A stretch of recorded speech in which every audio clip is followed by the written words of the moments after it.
I was going to start us off with Fred and Barney and everything, just to see, give time for people to come in, but it's okay. I'll go straight to the auction. Good stuff. All righty. Let me get the banners up and everything. I am so prepared. So you never come to this channel for professionalism, but here you go. PayPal address, meetingmadman1@gmail.com. Shipping 1 to 18 books, $10 priority for a padded envelope.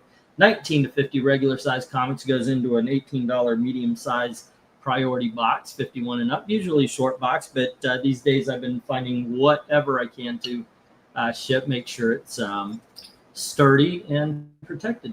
There you go. All righty. That being said, let me get the dollar up there, and oh wait, I guess I've got room. I can run the banner. And the numbers, the letters, excuse me. And what we have, some call Ghost Project #1, and then we've got Curse Words #1, B. C is the Mighty Bombshells #1. Then D is the Mighty Tiny. I have no idea what that book is called with the airplanes. It's by Warren Ellis. I know that much. But it is also #1. And we've got Reality Check #1. Red City #1 is it. Red City Replica #1, Synergy #1.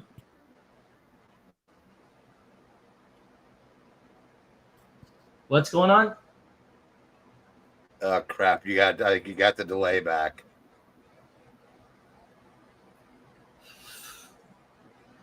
Well, that's always fun. I don't know what happened. How much am I delaying? About 5 or 6 seconds. Gotcha. Oh, is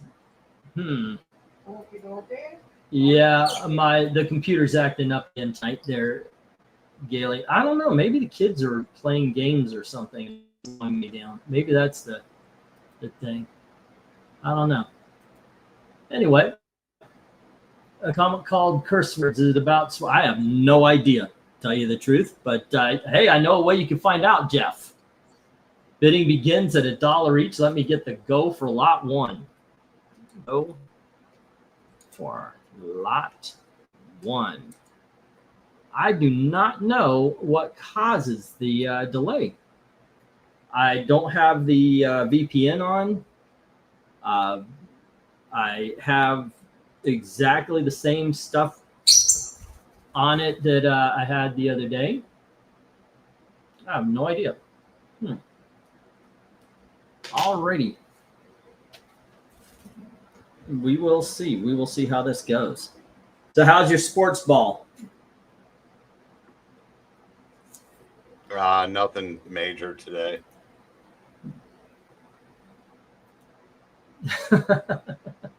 Alrighty. You bring in Jay to talk about that there. Alrighty. Tony Hayes comes in with 1 C and E.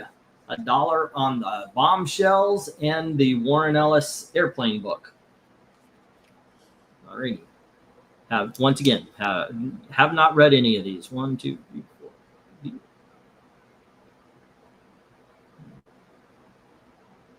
4. Hey, what's up?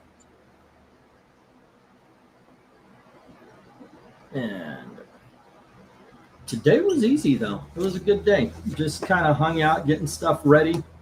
Watched some scary movies because I'm doing the Halloween thing. It was just an easy and, I don't know, just a great day. And I did have to go and buy more books because this guy had a great sale. So I can't very well leave alone. So that was a thing. I got a couple of autographed books tonight. Alrighty. Boom, boom. So how you doing, Evil Black Cat? He asks, knowing there'd be 8 seconds delay.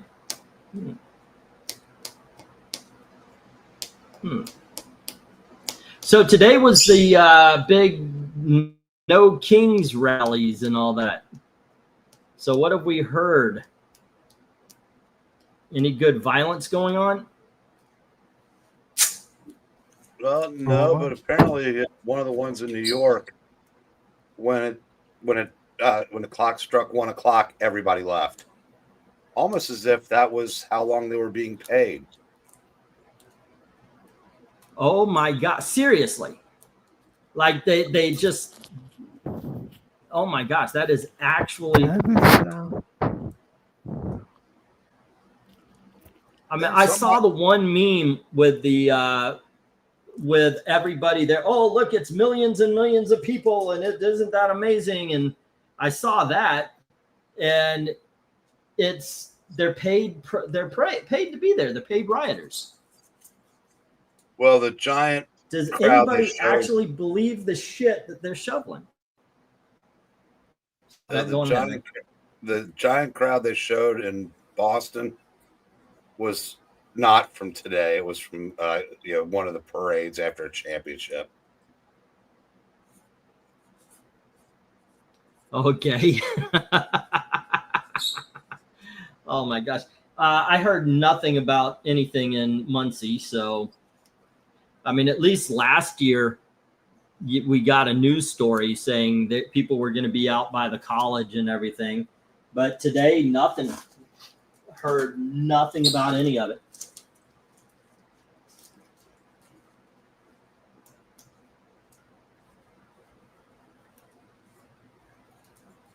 So I don't know. Maybe it's not the grand success they thought it would be.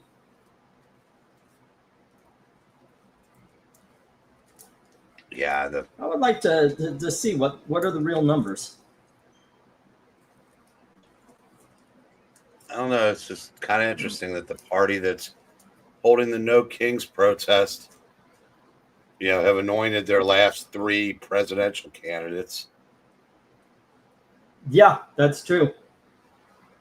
They took it from Bernie Sanders and gave it to Hillary.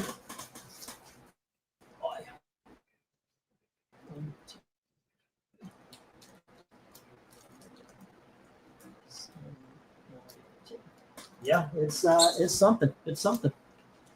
This country does not have kings, but it does have royal palace in Hawaii.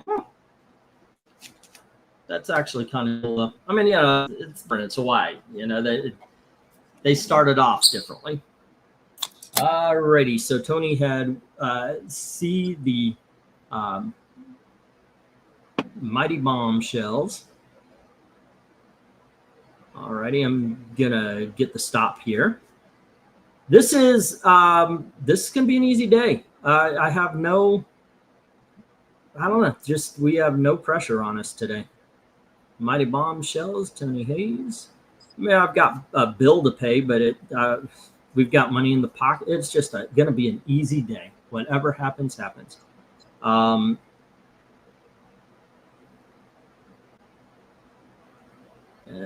there we go. All righty.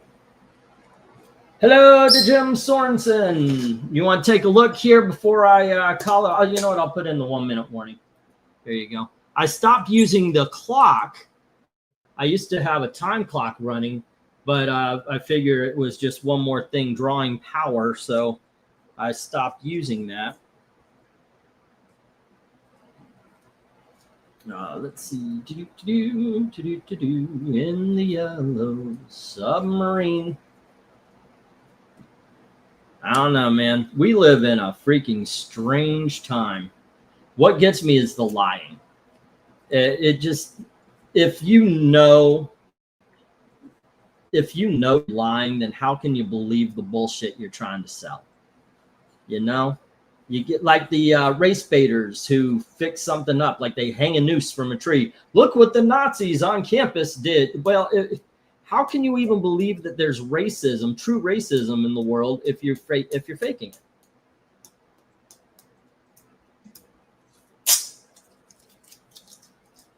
It's just one of the that's the one thing that really just gets me about that, Well, we live in a world. Go on ahead. Sorry. Where the lie is always page 1, the truth is always buried on page 14. If you tell a lie enough times and with enough conviction, often it becomes the truth, and that's what they bank on.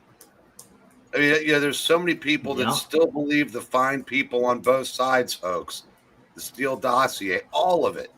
Because if you don't leave your bubble, you don't hear the truth, and if you do happen to hear the truth, you're convinced that it's not because of everything you've had beaten into your head. And that's not to say that that's not to say that people that only consume conservative sites don't get their fair share of bullshit too. But there are a lot more watchdogs out there trying to prove the right wrong than the left. So it's a lot harder for the right to get away with bullshit than it is for the left. And that's so we may not be a 100% conservative auction here. So we talk movies or music or comics or something. I'm okay. I'm all for that. I was like I said, I've been watching horror movies, and somebody suggested, and I think it's a good idea, that we are going to do horror movies. Oh, Best Little Whorehouse in Texas, Risky Business, horror movies. Yeah, Best Little Horror movies with horrors in them. I wasn't talking about scary movies. I'm talking about horror movies. Milk Money, the one where the kid hires a prostitute to see her boobs. Stuff like that. Horror movies.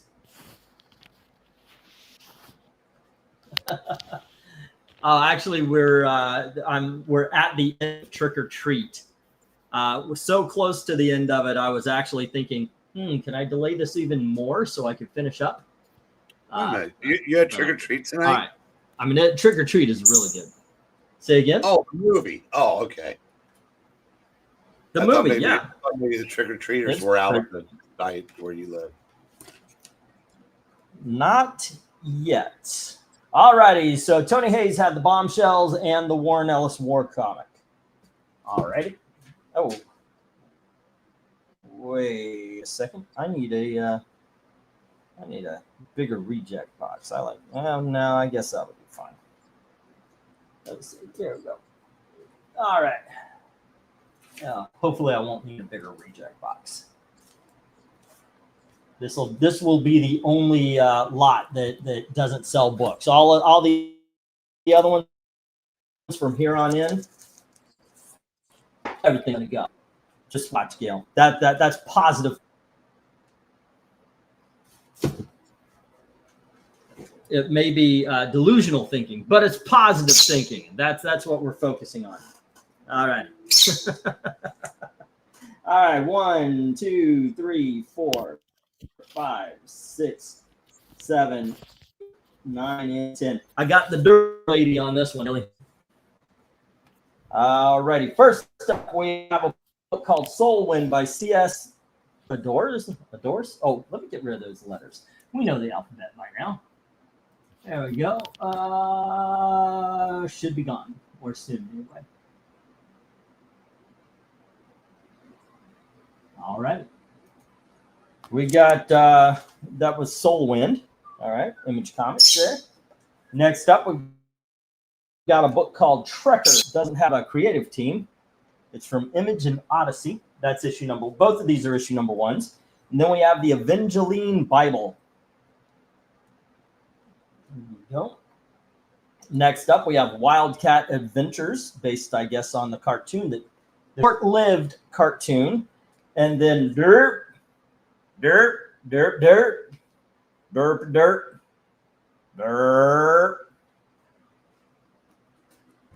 That is derpy art. I'm sorry, but that is not a 10 cover. All right, I have no illusions that this is not going to sell, but I had to put it up there just to show it.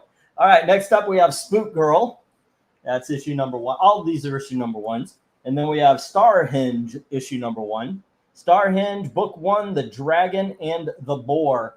Okay, it looks like a Viking on the there. Okay, there you go. All righty, you guys know you want to buy Space Lady just to find out. All right, next up we have Dark Engine number 1. try out some independent comic books here, kids. We've got Billy the Kid's Old Time Oddities, book 1 from Dark Horse Comics. And finally, we have a called Coyote by Sean Lewis and Caitlin Yarsky. There you go. All righty, all these independents are issue number ones. Okay.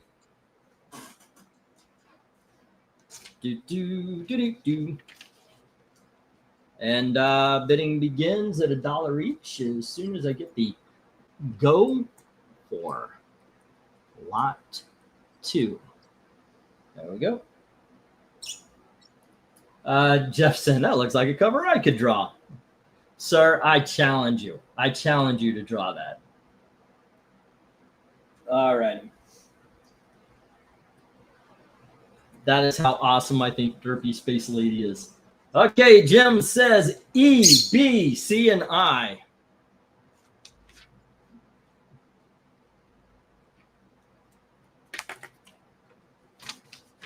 I'm going to see if he actually fights back on that one. But he does say B, C, and I. All right, which is Trekker, the Evangeline Bible, and Billy the Kid. All righty.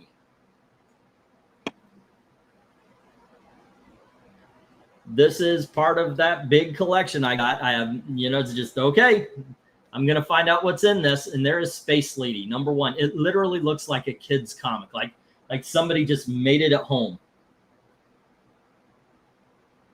The good thing, though, is you open it up and it's Archum. It is literally painted like Archum. It's the opposite of what you normally get in comic book covers and such. I am kidding, by the way. Do not take that serious.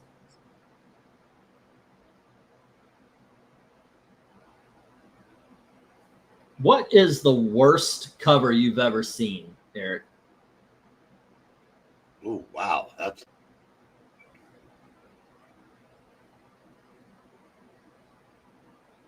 a good question. Okay, here's another one.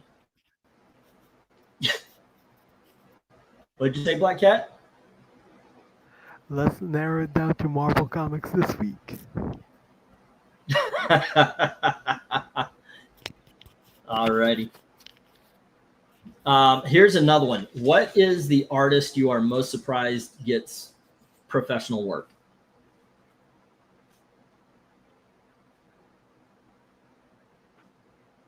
Oh.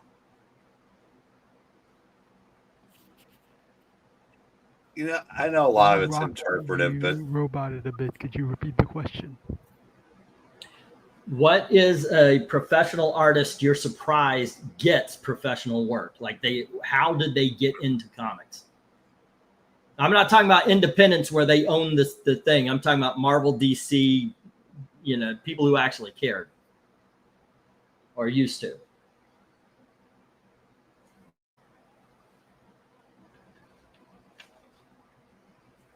All right, and Jeff Mack says $1 on G, H, and J, which is Star Hinge, Dark Engines, and Coyotes. Right. We are not amused, Jackson.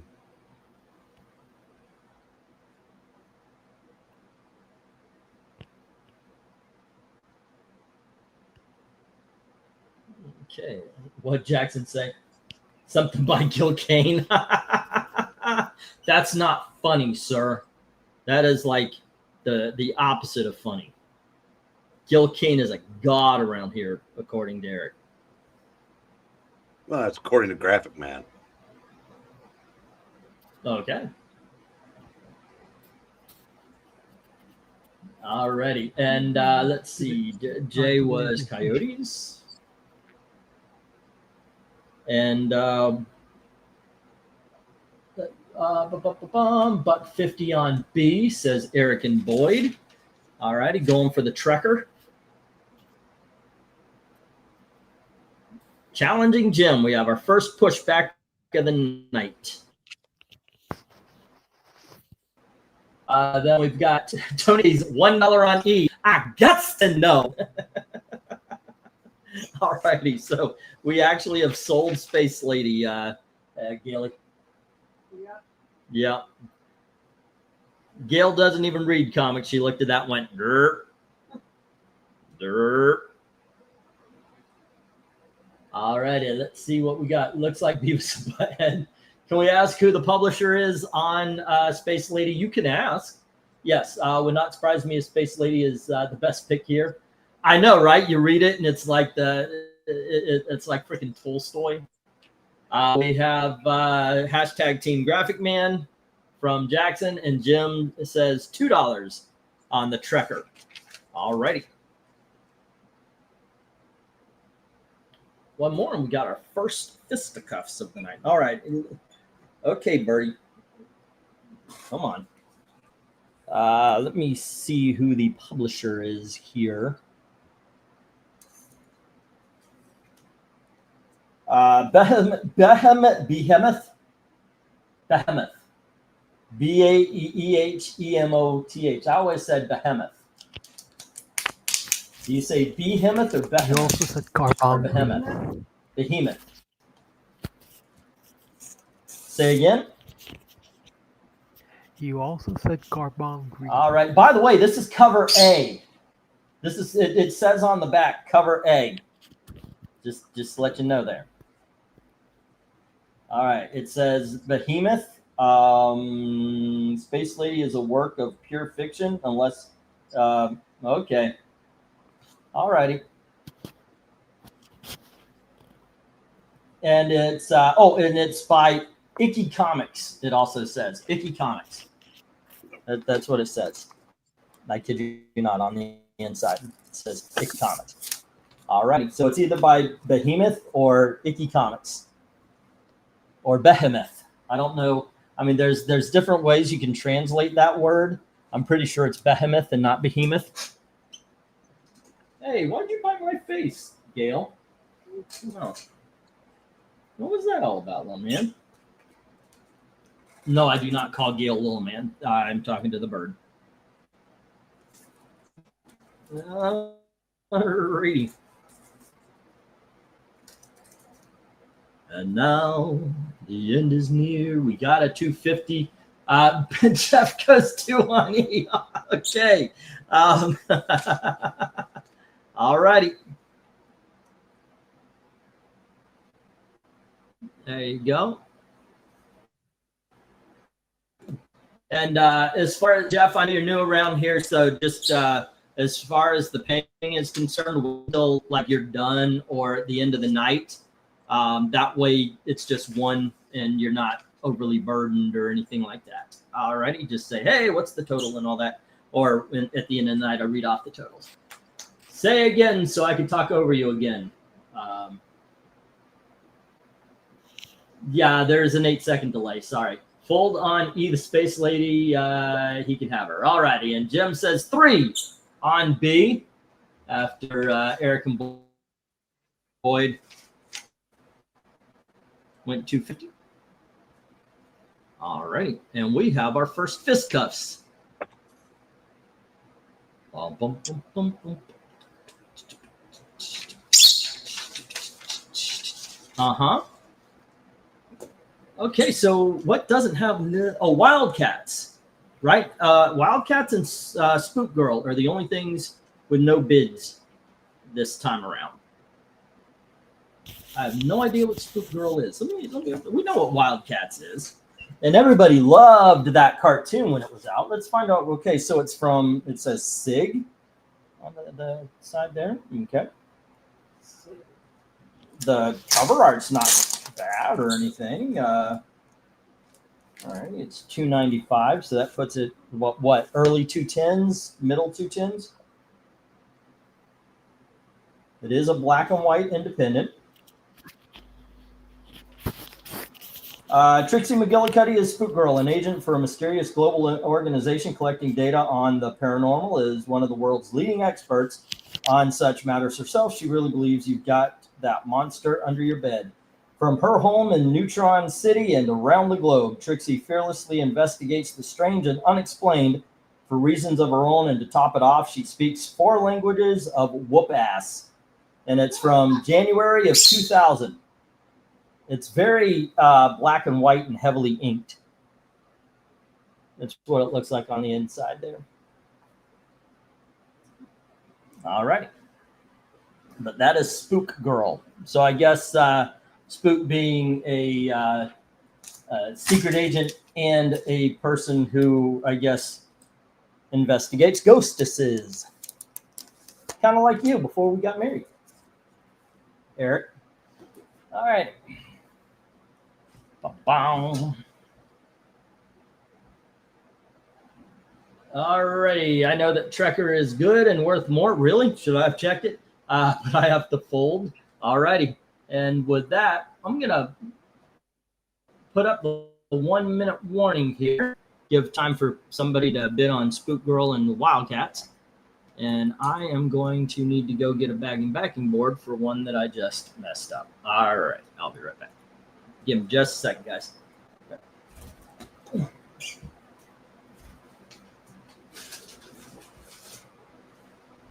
Okay.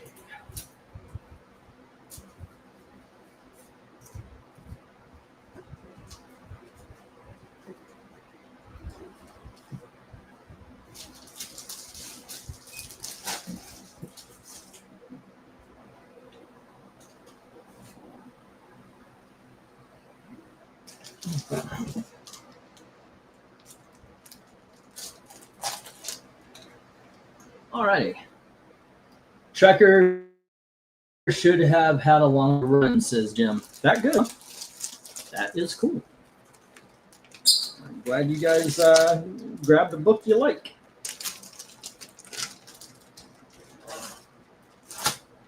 Oof. I was doing some last minute tagging and I tore when I was taking off an old label, I ripped the entire thing off. All right. So somebody just tried to Evil Black Cat's trying to bounce in. All right, let me get the stop here and let's move to the third lot. There you go.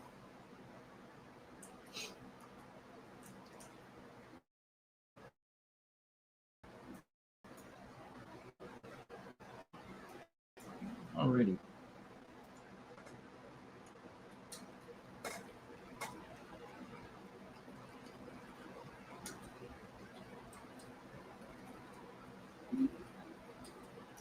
A lot of long silences here.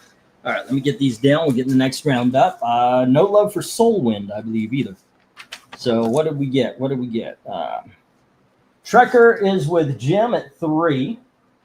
And the Evangeline Bible at $1 is with Jim. And Billy the Kid is with Jim. Okay, and then on that we've got... okay, JM. I've got I almost said Jim because of the initials. There you go. That's Jeff Mack, right? Wait a second. He's been right? Okay, and then we have Star Hinge with Jeff as well. Dark Engine and Coyotes. Alrighty, that is awesome. It's always best, I think, when there's more bids than rejects. That's just me. Alrighty. And with that, let's get lot 3, the last of the dollar books. Get that up here.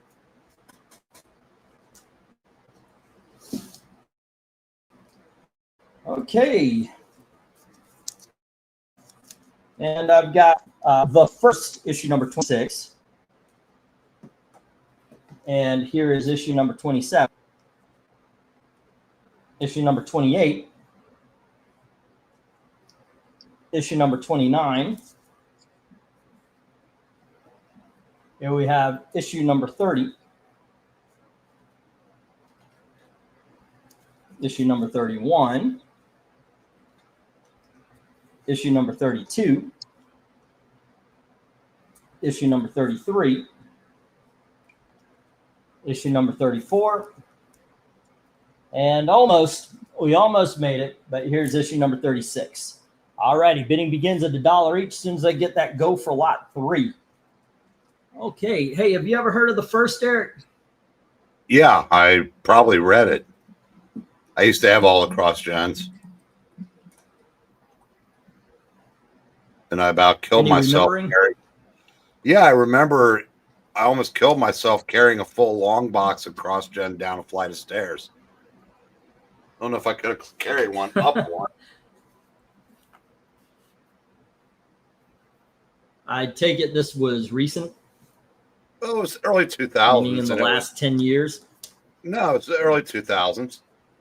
Remember, they were the company that moved everybody to Florida, and they all had to sign exclusive contracts. It was Mark Alisi. Okay. And, yeah, basically, it was a compound of. It probably was like the Marvel bullpen, was supposed to be. But yeah, that sounds forced, though. Well, it was his concept. I mean, while they worked for him, they got medical, dental, all the things that the industry doesn't provide, its creators. They made good money. They just had to work exclusively for them. And they had Mark Wade, Chuck Dixon, Jack Geis, Greg Land. They had a lot of big names that went with them initially.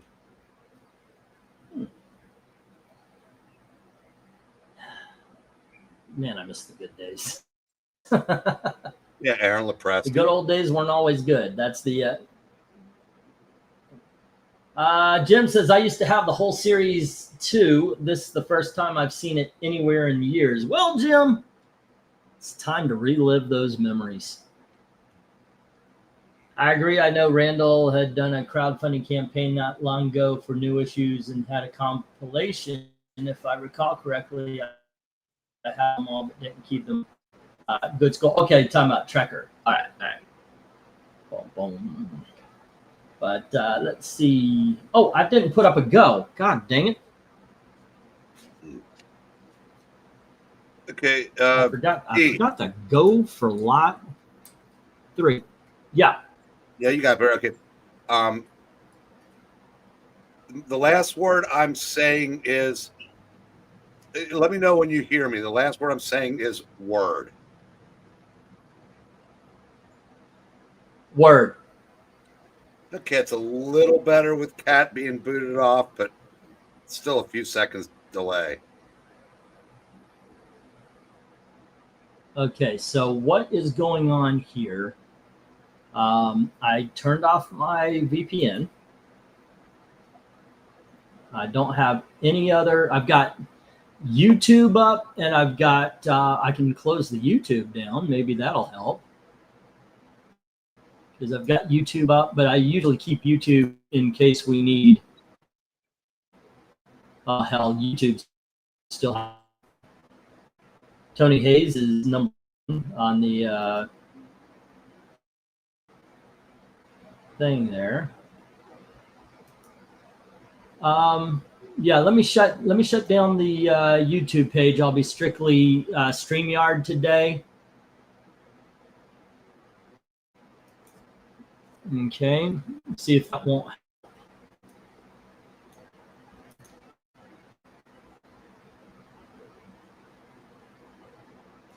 And see, yeah. How long do you think about when it comes to the delay? How long do you think it is?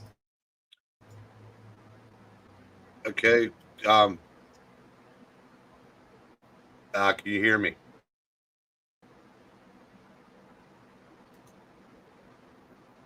Yep.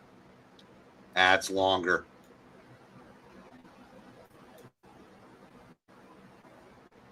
Yes, I can. I can hear you fine. Yeah, but you answered me about 5 seconds after I asked the question. Shit. The other night it was we were having a conversation. Yeah, but that was a good I time. guess that's not to be this time around. Oh, by the way, you just sent me. Dude, I was seeing this. Any chance of you joining tonight? No, I can't make it tonight.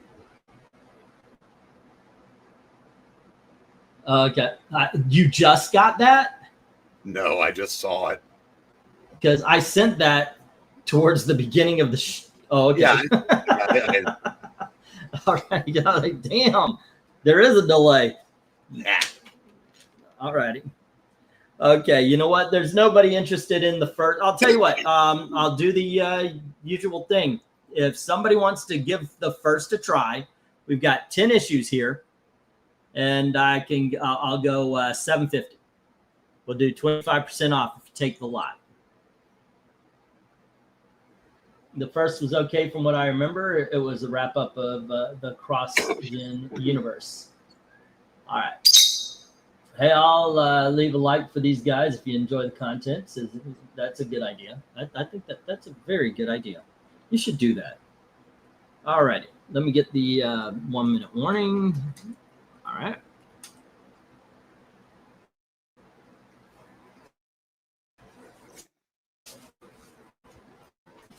Okay, this one.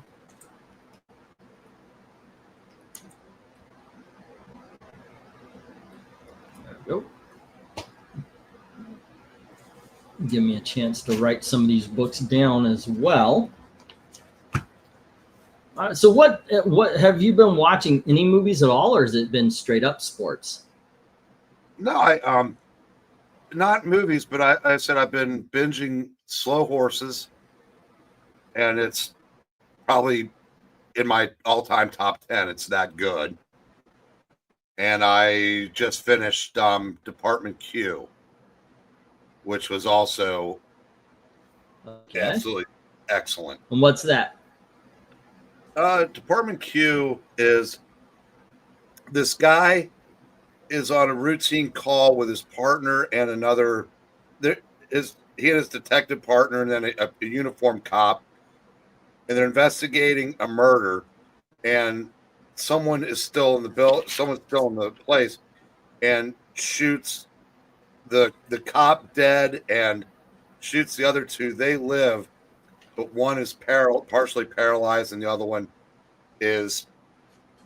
But he's got to deal with the after effects, and he gets relegated to a cold case department, basically with just him, and they stick him with this Muslim dude who's not even really a cop, and they investigate this 4-year-old disappearance of this woman that everybody assumes is dead, and it turns out she's being held in a hyperbaric chamber, and it just kind of like they piece it together. It was incredibly complicated, but incredibly well acted, and it was 9 episodes. Well worth it if you have Netflix. It's the first thing I've seen on Netflix probably in 5 years, but it was great. And like I said, Slow Horses, that's the Gary Oldman show, and that's pretty much all you need to know. Okay, yeah, I've heard about that. Yeah, and he's at the very least, it's well acted. Well, yeah, he should have won his 5th Emmy this year, and I think he just now got nominated for the first time. Wow. Yeah. Okay, I got the last books written down. Let me get these dollar books down, and let me get the next round up. Okay. No love for the first. Okay. Let's stop. And while I'm at it, I'm going to change the sign because we're going to go to some $2 books. Alrighty. And as much as I like the fan on me, it is blowing everything everywhere. So, there you go, Gilly. Okay, let's get these down. Into the reject box they go, unfortunately.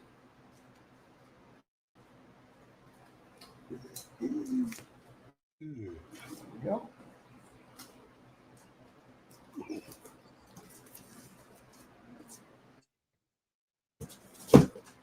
Alrighty, next up, like I said, we're going to start off with some $2 books. 1, 2, 3, 4, 5, 6, 7, 8, 9, and 10. Okie dokies, kids. We have from somebody named Mirka Andolfo issue issue number 1. And then we have Grimm Fairy Tales Genesis. The Grimm universe has evolved. That's issue number 1. Then we have Mark Millar's Nemesis, issue number 2. And we have John Sable, issue number 3. And I do believe this is a different run, but here is issue number 4.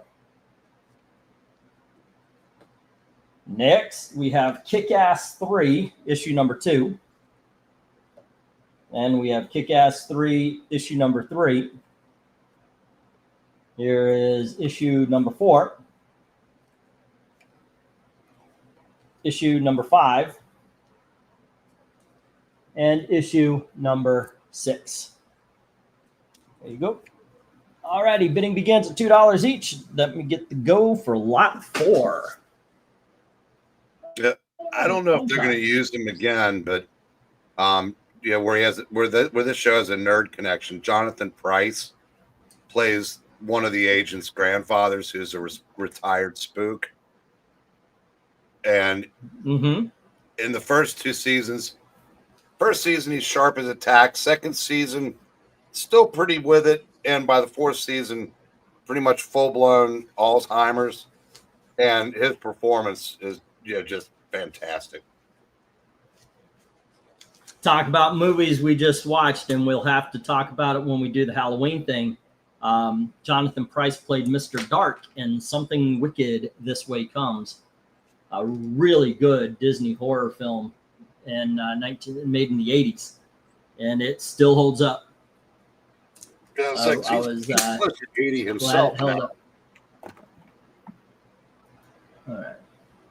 All right, go for lot 4, I believe this is. Yep, go for lot 4. All right, there you go. Sorry about that, guys.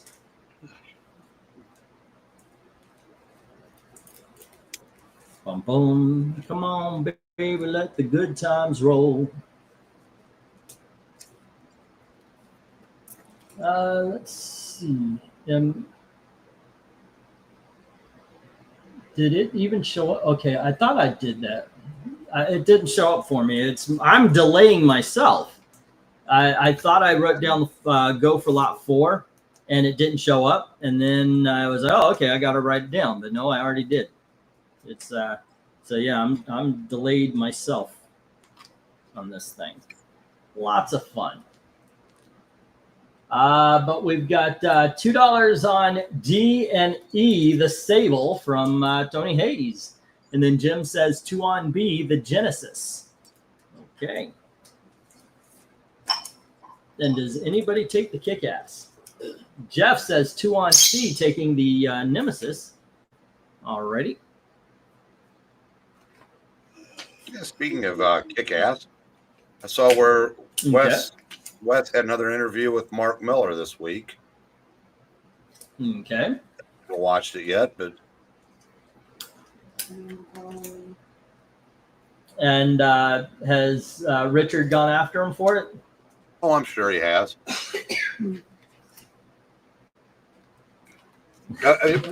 Richard's just on auto twat now. He really is. He is. Anything mainstream, he has a fit. He's he's become a parody of himself. You know what? We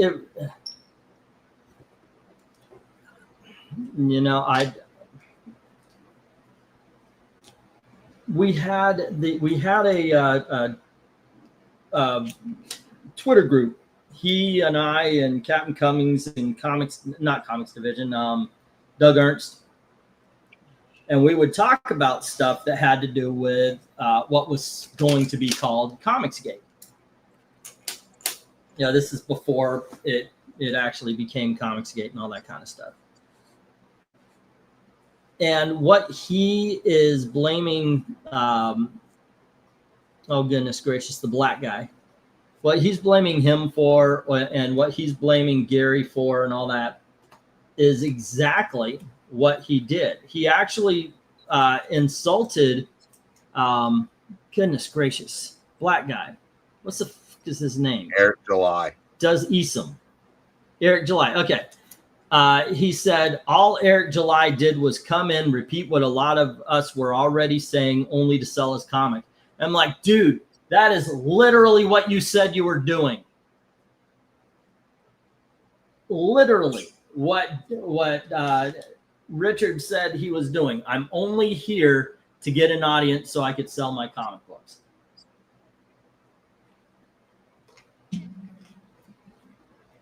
You know, have an opinion. Look, you don't have to. Go ahead. Sorry. No, so the fact that he now has a problem with that and doesn't remember his own, words, I guess his conversion is complete. Yeah. It is ridiculous.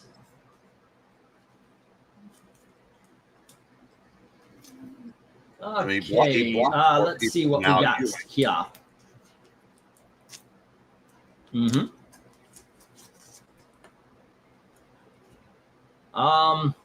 So we had 2 on D&E. That's from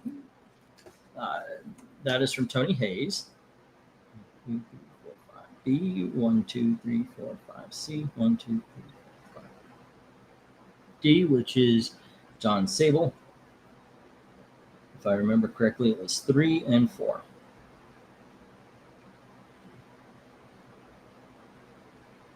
Alrighty, and that is Tony. And then we have 2 on B from Jim Sorensen, which was Genesis. Did you know that comic book cannot dance, nor can it sing? Genesis joke. Genesis, your camera really delayed as well, just FYI, says MIL. Sorry, for my references, in case I see something I like, how do I go through purchase process? You see this right here? That's what you do. You put whatever the bid would be, and the letters are right here: A, B, C, D, E, F, G, H, I, and J. As easy as that. And the mediumadmin1@gmail.com that's scrolling across the bottom is the PayPal address.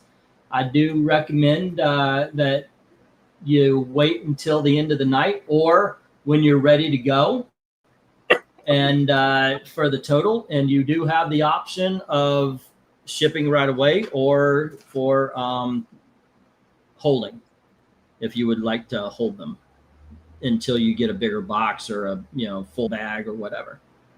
1, 2, 3, 4, 5. All I ask is the comics get paid for, and when you're ready for shipping, 3, 4, 5, J. We are going to be doing a lot of shipping this week. I'm catching up to after the move, so we're going to be doing a lot of shipping this week. All righty. Let's see. What else do we have? E, how close am I filling a short? Pretty close, Tony. I thought you weren't, but I think you're probably about 3/4 of the way at this point.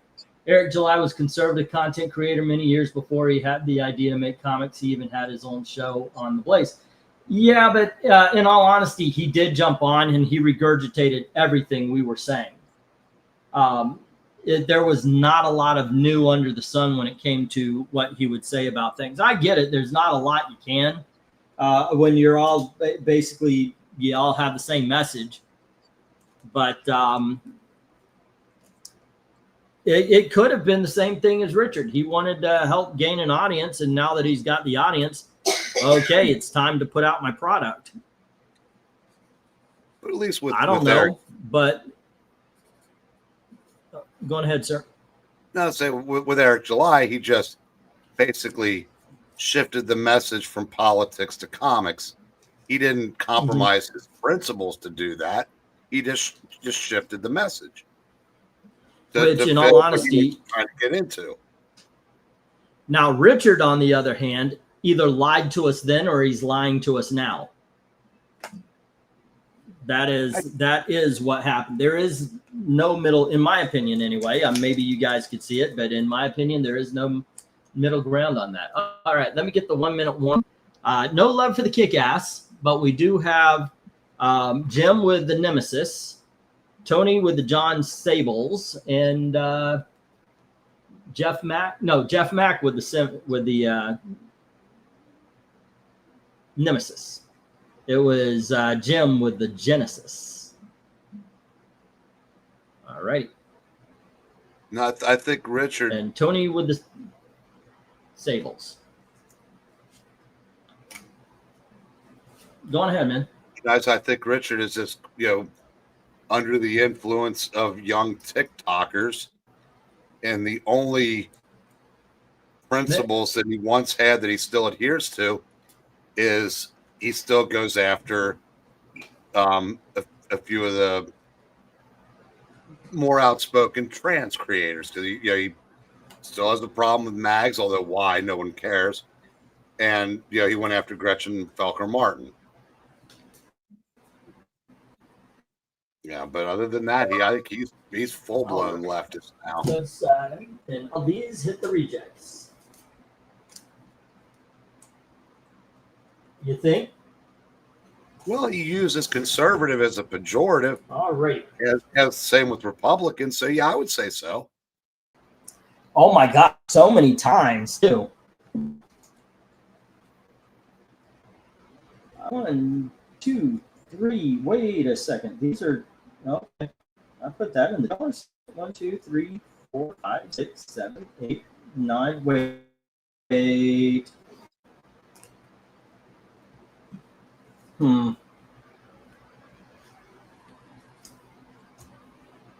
Yeah, okay, fine. Alrighty, just because I needed $2, I picked it up, but it was a three book set. We have Spartan Warrior Spirit, issues 1, 2, and 3. Alrighty. Next up, we have Grim Tales of Terror, and that is issue, I don't see, it's the Halloween Comic Fest version. All right. Next up, we've got Champions Annual number 1 from the 1980s run. Next up, we've got Airboy versus the Air Maidens, issue number 1. By the way, Airboy is the character I used for the thumbnail because I wanted people to go, who the f is that? Next up, we have Kick-Ass 2, issue number 2. And we have Kick-Ass 2, issue number 3. Here is issue number 4. Issue number 5. Issue number 6. And issue number, what the hell is this? Oh, issue number 7. All right. There you go. All righty, bidding begins. As soon as you get the go for lot number, this would be 5, lot 5. All righty, go for lot 5. Bidding begins at $2. All right. Keep a list of the lot numbers and comics you bid on, says Tony Hayes. Good idea, ladies and gentlemen. At the end of the day or when you are leaving, I do read them off. And it's good if you keep your own list, because then you can go, hey, you forgot this one. Or I think it was Tony who won that book or something like that. And sometimes the math is off. It's not Gail running things anymore. It's me, and, mistakes happen. Because Gail is perfect. Gail is the word for God in this household. Say again, Eric? And I don't pay attention, so I'm no help. All righty.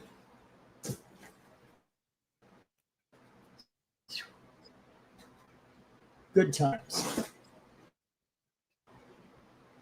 Wow. Let's see. Jim says 2 on B, The Grim Tales of Terror. The Grim Tales of Terror is a pretty decent book, says Dark Admiral. I forgot the name of the first book I chose to buy.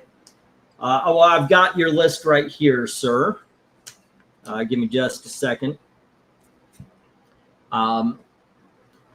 Bum, bum. What I got for you at this moment is Space Lady 1 at 2. We have Star Hinge number 1 at 1, Dark Engines 1 at 1, and Coyotes 1 at 1 for a subtotal at this moment of $5. Tony Hayes, I've got the Warren Ellis airplane book and the Mighty Bombshells. Mind you, I have not yet written down from last lot.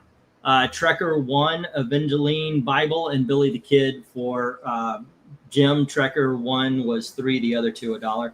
And once again, I haven't written down the books from the last lot yet, so those are missing from me. Alrighty. And let me get these done. Dun, dun, dun, dun. Hey, that's a question for the audience and for you, Eric. Top 5 wordless TV themes. So not like the Monkees or Friends or anything like that. It's gotta be a lyricless theme. Well, since themes don't really exist anymore, Chat, you're involved also. Yeah, if I would go back to Hill Street Blues. Okay. And I know it has Any others? lyrics. I know it has lyrics, but they didn't use them when they did it. MASH. Suicide is painless. Okay.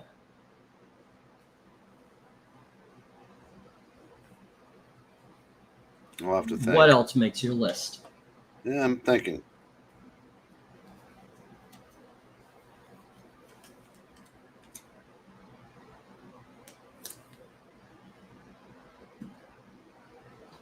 Alrighty. What? There's been I've never noticed. Thank you for never noticing, Jim. Dun, dun, dun, dun, dun, dun. Pink Floyd, The Great Gig. What TV show is that on? Jim is saying Barney Miller, Night Court. I like that one. Sanford and Son, Magnum, and Airwolf.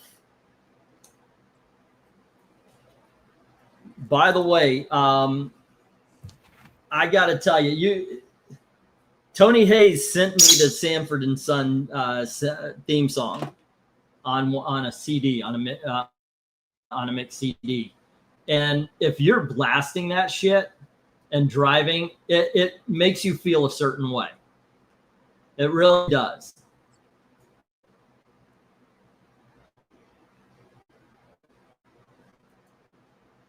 Yeah, there's a TV theme that Rod plays every week to announce the Peanut Pets, and I can't remember what show it's from, but I love it.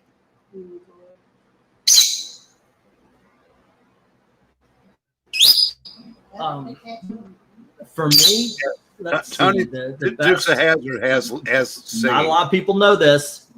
Oh, just some good old boys. Sorry, you skipped on live when you said TV shows. Yeah. Say again. What did you say, Gailey? The Duke Boys.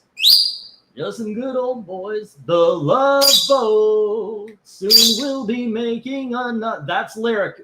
We'll get to lyrics right now. What is the lyric less? The one that is just pure music that you dig on. I always like the theme to. I gotta say. I would have to put Hawaii 5-0 on there.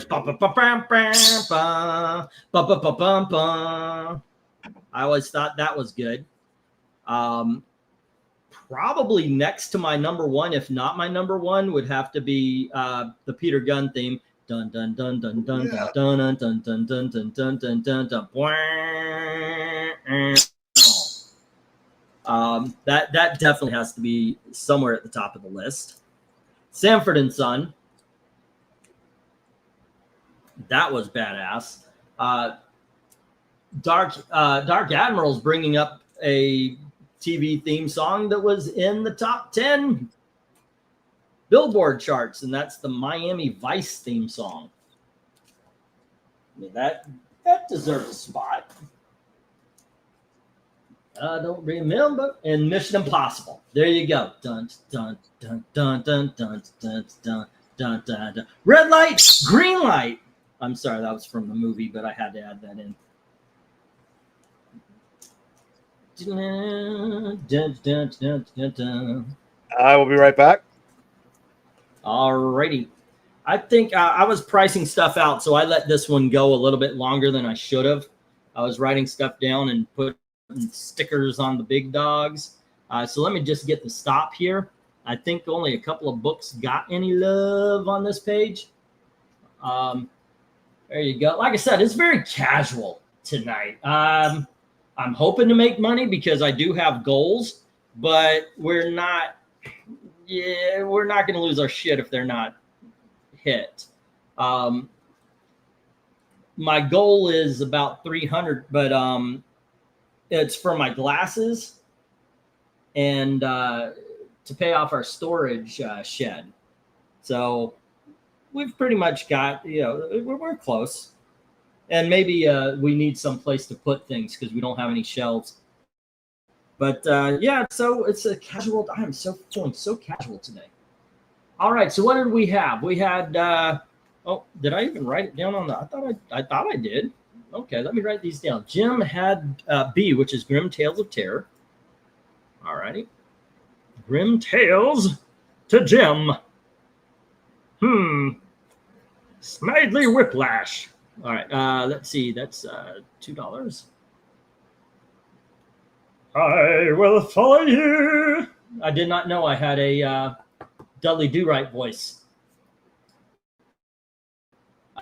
Let's see. Tony or Jeff Mack says 2 on C, which was the Champions and great pull right there, Jeff. You are good people. All right, you like the AC comics and the hero comics and all that kind of stuff from the 80s. You are good people automatically. All righty, Champions Annual 1, and that is Jeff Mack. Alrighty then.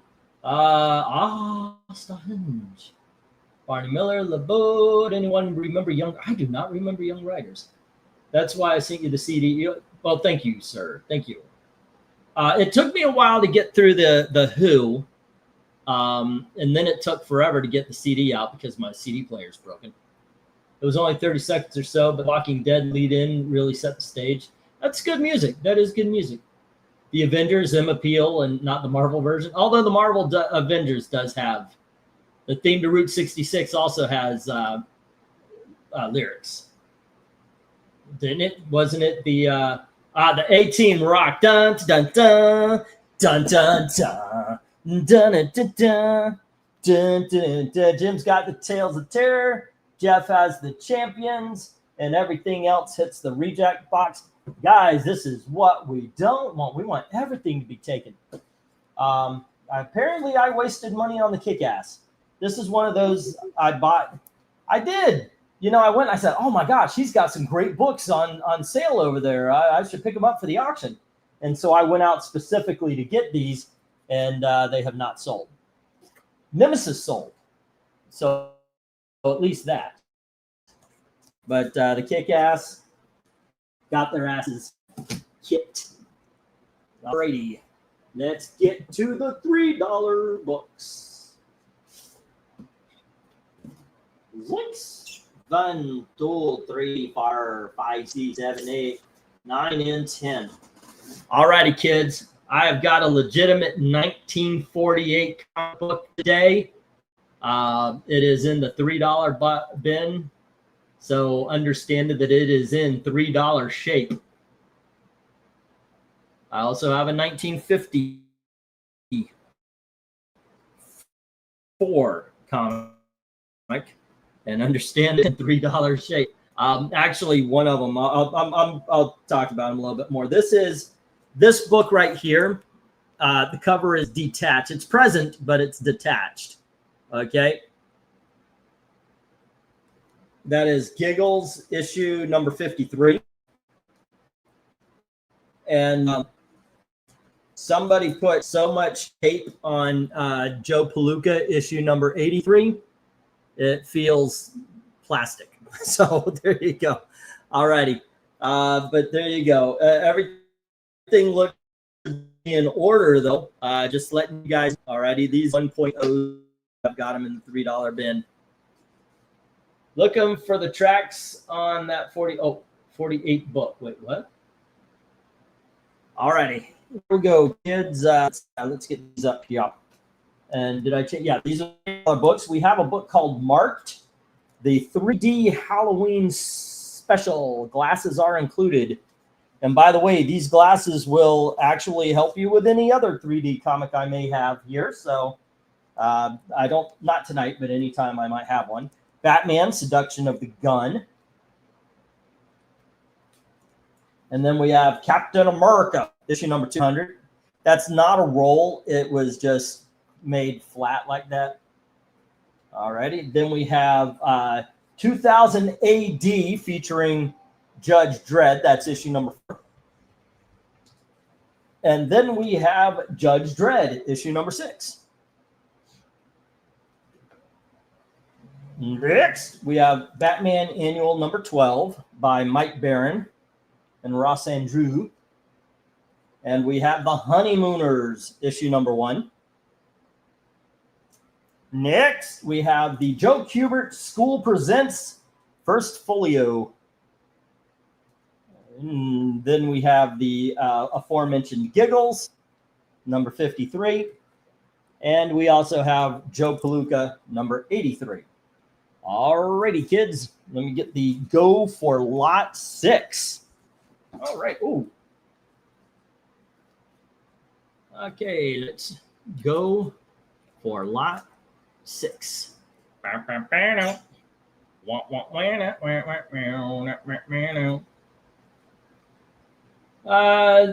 that loves Kick-Ass already bought and read the comic. Maybe, but you never know.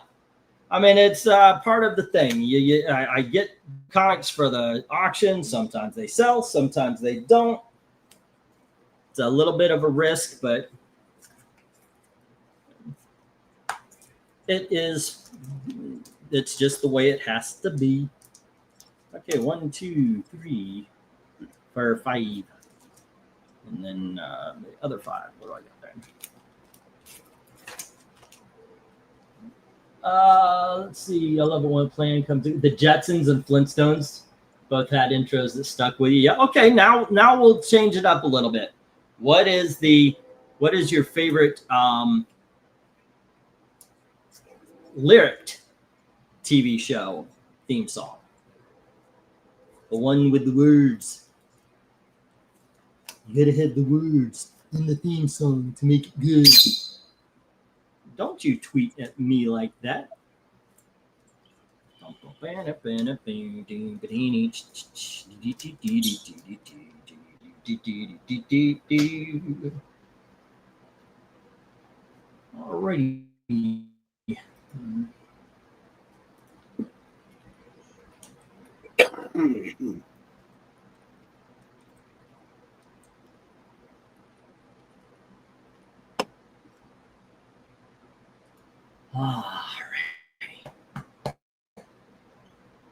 Okay, let's see. This one is Purgatory.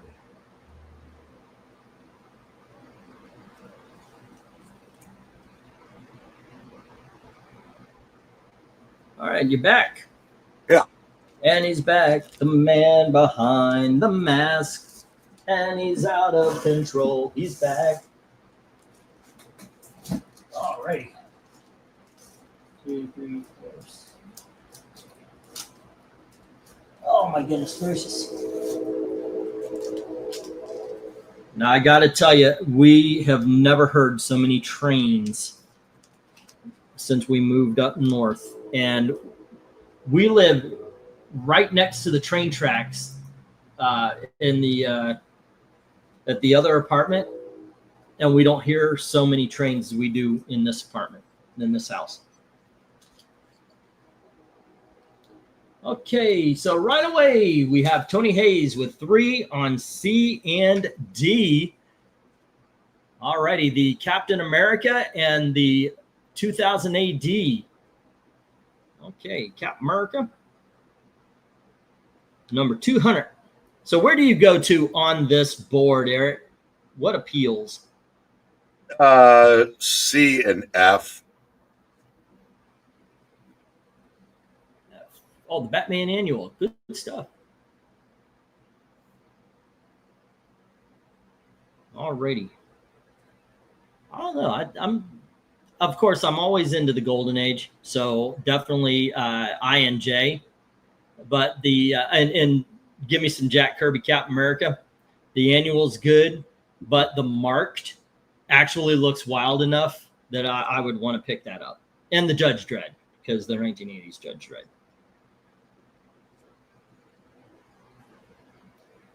Alrighty. And Tony, you sure you don't want to pick up both Judge Dredd? Jeff says 3 on A. Okay, 3 on F from Jim. Okay, it's the Batman.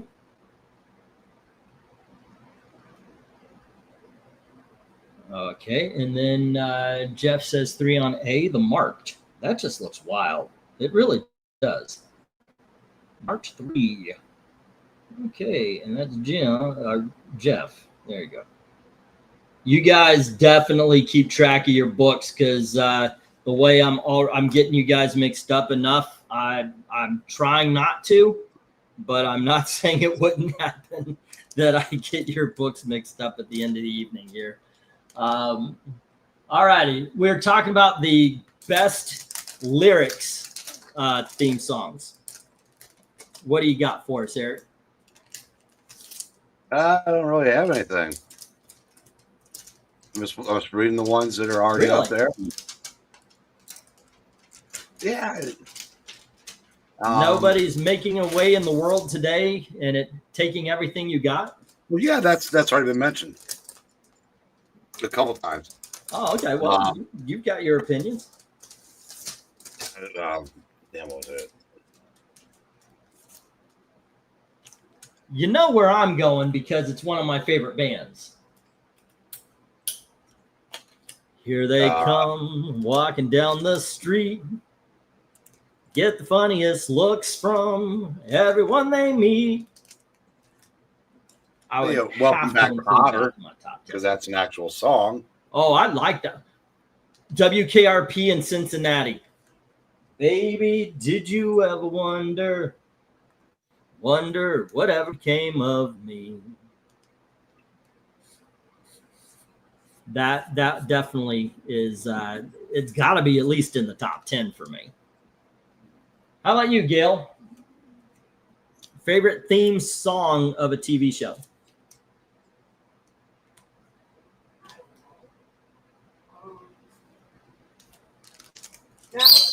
Dallas is the first thing we were talking about because it's just music, but it's a good soundtrack. What about one with lyrics?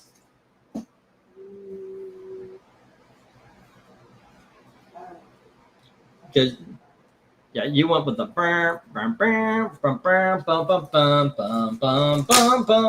that's the Dallas, right? Man, that's I got a lot of freaking knowledge of shit that don't matter, don't I? Check the chat. Okay, so what's chat talking about? Chat is saying Gilligan's Island, Dukes, Beverly Hillbillies, Addams Family. The creepy and the kooky, mysterious and isn't this where you thank somebody?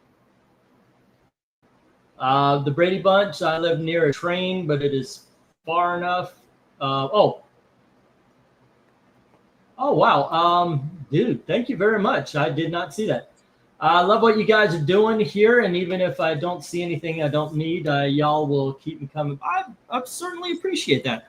Well, and yes, thank you for the super chat, but thank you also for hanging out. You know, I mean, this is a live stream where we chat and hopefully sell comics. This is the way I help my family, but it's good to know you're enjoying the group. Oh, wait, these are good people around here. All in the family. Say again, Eric? All in the family. All in the family. Yes. Boy, the way Glenn Miller played. Songs that Now you, Gail. Eric just hit it. Never mind. We've done this.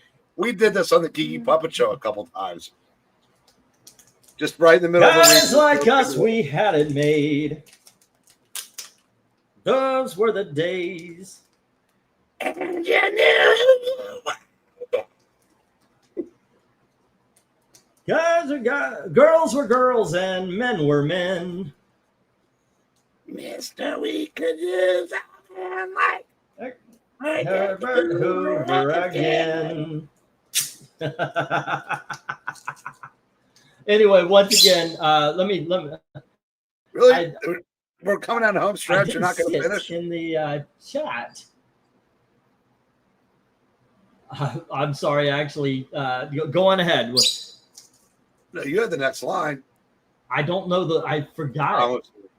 No, I forgot it. Okay. Guys, men were men. We could use someone like Herbert who. Yeah, they didn't need no welfare. Songs that made the hit parade. Oh, there you go. Yeah, I don't know that. Everybody pulled it. Those were the days. G.R.O. LaSalle ran great. Those All right. were the days. Pistachio has fallen asleep on my head. He's been up there since the very beginning. My head probably looks like a Jackson Pollock painting of poop right now because he's been up there all day. Rhaegar, that's the best entertainment you're going to get tonight. Let's see. I bumped his water. You had it on the bed. I bumped his water with my elbow. So, let's see. Sorry for the double. No worries. Let's see. The facts of life. What was the facts of life? The facts of life was you take the good, you take the bad. You take them both, and there you have the facts of life. The facts of life. Yes, turn that into some hotel Richard Cheese shit. When the world something and something, and Tootie was cute, but everybody loved Joe. I think that was some of the lyrics. I could be making them up. Greatest American Hero, man. I got that on DVD. I love that show. That was a lot of fun, and it's got a great theme song. Man, I've just been letting this. I'm doing things while I'm getting like the big dogs ready while I talk here. So I let stuff go, and I'm not paying attention. Like I said, it's very casual today. But let me read off one more time. Tony Hayes had $3 on C&D, which is Captain America and the 2000 AD Judge Dredd. Jim had 3 on F, the Batman Annual, and Jeff has 3 on A, the Mart. I tried to upsell Tony to the other Judge Dredd as well on E. Henry, however, says everybody should be picking up C, D, E, F, and H. Tony Hayes says I can kind of carry a tune. I used to be better, but I think I've lost something when I lost some of my hearing at Twister. Flintstones has a fun theme song. Henry's answering, no lyrics. Streets of San Francisco. I forgot how that went. Rockford Files, Gail. That was a good theme song. Yep. Mod Squad, Lost in Space, Land of Giants, Voyage to the Bottom of the Sea, Rat Patrol, Kojak, SWAT. SWAT. Yeah, that was another one that was in the top 10. I dip out for a bit. England can get some love. Not that he deserves it. Gailey, this man saying I don't deserve your love. But he's appreciated. That's Erican boy. Gailey, I don't deserve you. Take that how you will. I love you. Let's see. He's hitting the registers, blowing his mic up. I know he is. I don't know if he's sleeping up there, but he is. Yeah. Let's see. Don't let the poop hit the comics. I absolutely watch out for that. Let's see. Oh no! If you request theme songs or musicals, England team will provide as best I can. All right, let me get the stop here. All right, let's get the stop. Let's move on. I am way off schedule here tonight. Zoinks! Oh, there you go. That's a lyric one. Scooby-Dooby-Doo, where are you? You got some work to do now. All righty, not Jim. Jeff had marked. Tony Hayes had Captain America and Judge Dredd 2000 AD. Jim had Batman Annual. And everything else to the reject pile. All righty. Zoinks, zoinks, and zoinks and zoinks.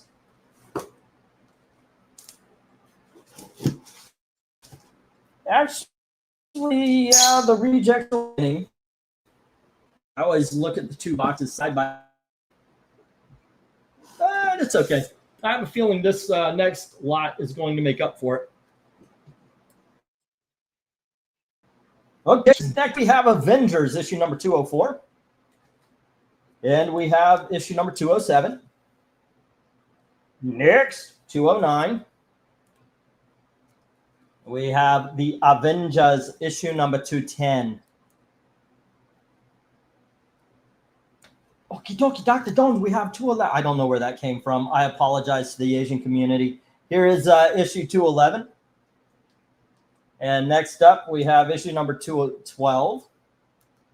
And here is issue number 214 with Ghost Rider and Iron Man. We have issue number 215. This has always been one of my favorite covers. Alrighty, next we have issue number 217, also a great cover. And finally, we have Avengers issue number 218. Alrighty, bidding begins at $3 each as soon as I get the go for lot number 7, I believe this is. We'll go for lot 7. Let's go for lot number 7. Alrighty. Okay, Eric, where do you go on this one?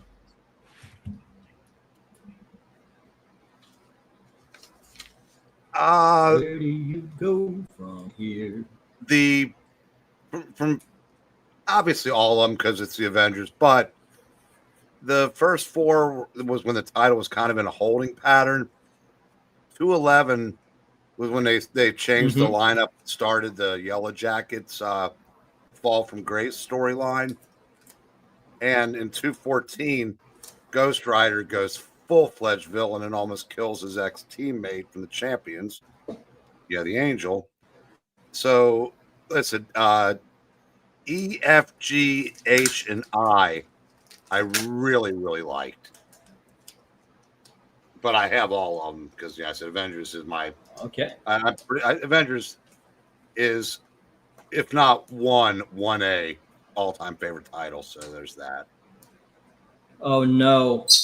No. Oh, Eric, it's happening again. That's not okay. I got the E. The E is safe. I'm about to Justice League of Sergeant Rock. Okay, come on, come on. Nice and soft. Nice and soft. Okay, there we go. There we go. All right. Okay, can we do it? Can we do it? Oh my goodness gracious. It's safe. Woo! Okay. All right. A long time ago, I had a running joke because I did this with a Justice League and I tore the E off the title of one of the big dogs. Thankfully, nothing happened to this book. Woo! All right. Did I put in the go for 8? Yeah, 7. 7. Yeah. Okay, I did. All right. And Jim bid on a bunch. Okay. Ole, ole, ole, ole. What do we got? Eric and Boyd, Battlestar Galactic. That was good too. Yeah. The Munsters, Beverly Hillbillies. Come listen to a story about a man named Jed. And Jim puts $3 on B, C, D, E, F, I, and J. So no A, no G, no H. All right. Thank you, Jim. Only because I'm unfamiliar with the process do we move to $5 or $10 offers. Okay. Yeah. Basically, I do $1, $2, $3, $5, and then big dogs. Anything over $5 is considered a big dog. And I do sets. I do actual, worth comics. I don't know what to say. Big dog. I call them big dogs. There you go. We bid in 50-cent increments until we get around about $30 to $50, and then it goes to dollar increments. But we like those 50-cent increments because Eric and I love to yell. And if we have a firefight, which is 10 bids on a book, we like to yell. I actually thought of clipping the scene from what were they called? The brothers, whatever they're called, from the movie. But I just thought, no, I prefer to yell it. What the freaking hell was that movie called? I own it. It's on my shelf. Boondock Saints. It was yeah, I'm not going to say it without having an actual one. The Smothers Brothers. Let's see. Awesome, great here. Thanks for the okay. Bird, what are you doing? What are you doing? Don't. Okay. What has you all riled up? All riled up and no place to go. Okay. I have to go back and listen to that one. It's been so long talking about the themes. Jeff says 3 on G and H. All righty. And this is an auction, not a claim sale. So if somebody says they'll take a book for $3, you can put $3.50 on it. And it's an auction, not a claim sale. There's sometimes, if somebody takes the entire lot all at once, I'll just go, okay, why not? Let's just move forward. If there's a few moments and nobody's bidding on anything, all right, let me get this down. Yeah. We had Jim, and he said, BCDE B 207, C is 209, and then D and E, which is 210 and 211, and FIJ, which is 212, and then that awesome covered 217 and issue number 218. Alrighty, and now I will cross all of that out as I realize I just put that on Jeff's page. Okay, like I said, keep track of your bids, guys. Avengers. Because Jeff did put G and H, which is 214 and 215. Alrighty, cool. Let me go to the Jim page again and do that all over again. Let's see. The Blues Brothers. Bill's Brothers Grimm. Okay, I don't know what they're going with all of that. Okay, one more time for the Jim books. He had 207, 209, 210 and 211, 212, 217, and 218. Now we only have one that does not have love right now, and that's A. Alrighty. A couple things I liked. Wild Wild West. Yeah, I like that one. Black Sheep Squadron. Man, you're just into the what's his name? Played Jim West. I used to know his name. The battery guy. Okay.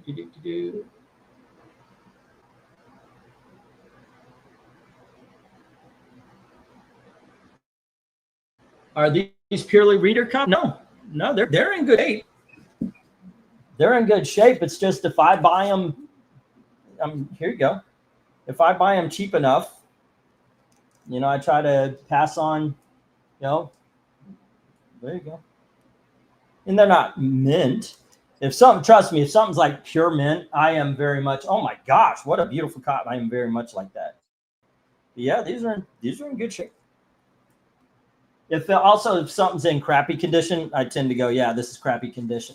Also, if you want, like with the big dogs or anything like that, just say, hey, can we take a look? Okay, 204 is hitting the reject box.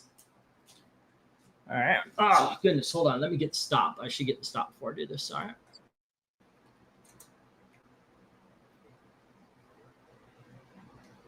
Okie dokies. And we are going to change up to the $5 comics. All righty. And let me see if I remember this. We have Jim with 207, 209, 210, 211, 212, 217, and 218. And then Jeff has 214 and 215. Cool, and cool. There we go. Next, we're going. Oh, we actually more threes on the threes. That is awesome.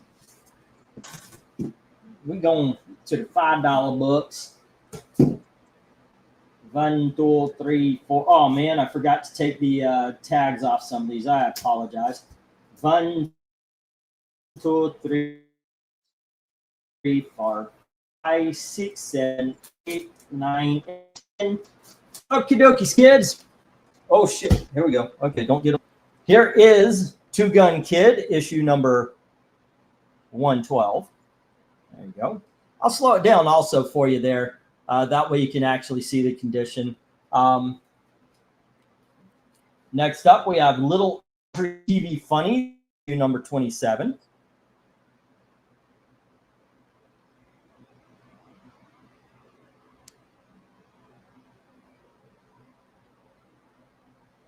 There you go. Next, Mighty Ducks from 1990. The one. There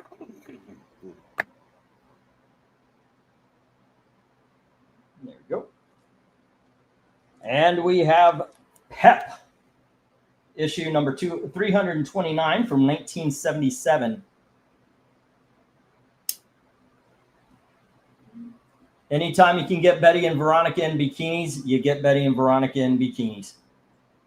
All righty. And let's see, we've got from King Comics. I don't have a number here. The Phantom Chronicles, The Adventure of Girl Phantom. There you go. But I don't see a number on this. Usually there is a number on King Comics. Now we do have a problem right here. You can see it right in the green. There is a bit of the cover taken out right at the bottom. All right. Okay. Oof. And we have the facsimile, or facsimile, however you would say it, by Detective Comics 27. All right. Next, Jonah Hex, issue number 35.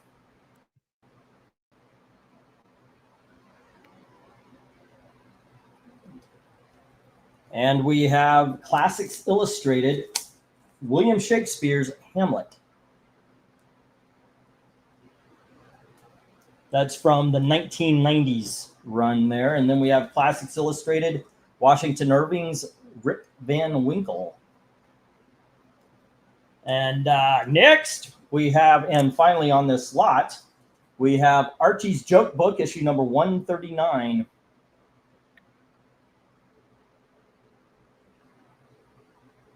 There we go. All righty, bidding begins as soon as I get the go for lot number 8. Okay, I'm going to ask that question again, Eric. Where do you go to on this one?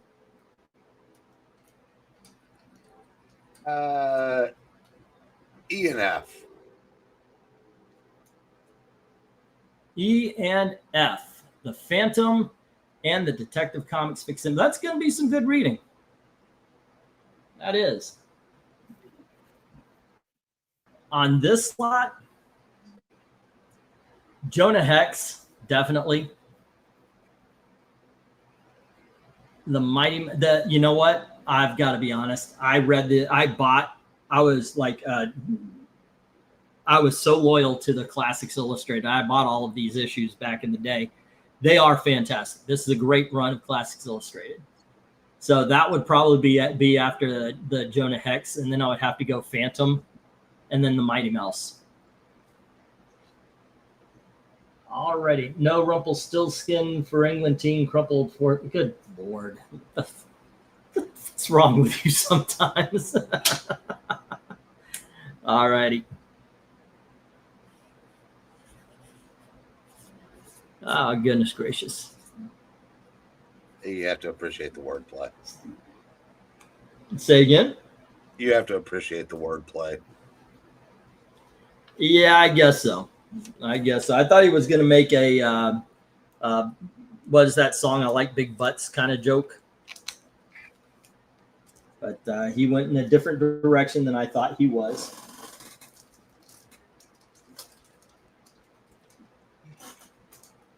So use me, use me. Van Winkle ripped a 3 foot long, 3 foot bong and passed out for 100 years, says Tony Hayes. Is that what happened? I haven't read the book in a while.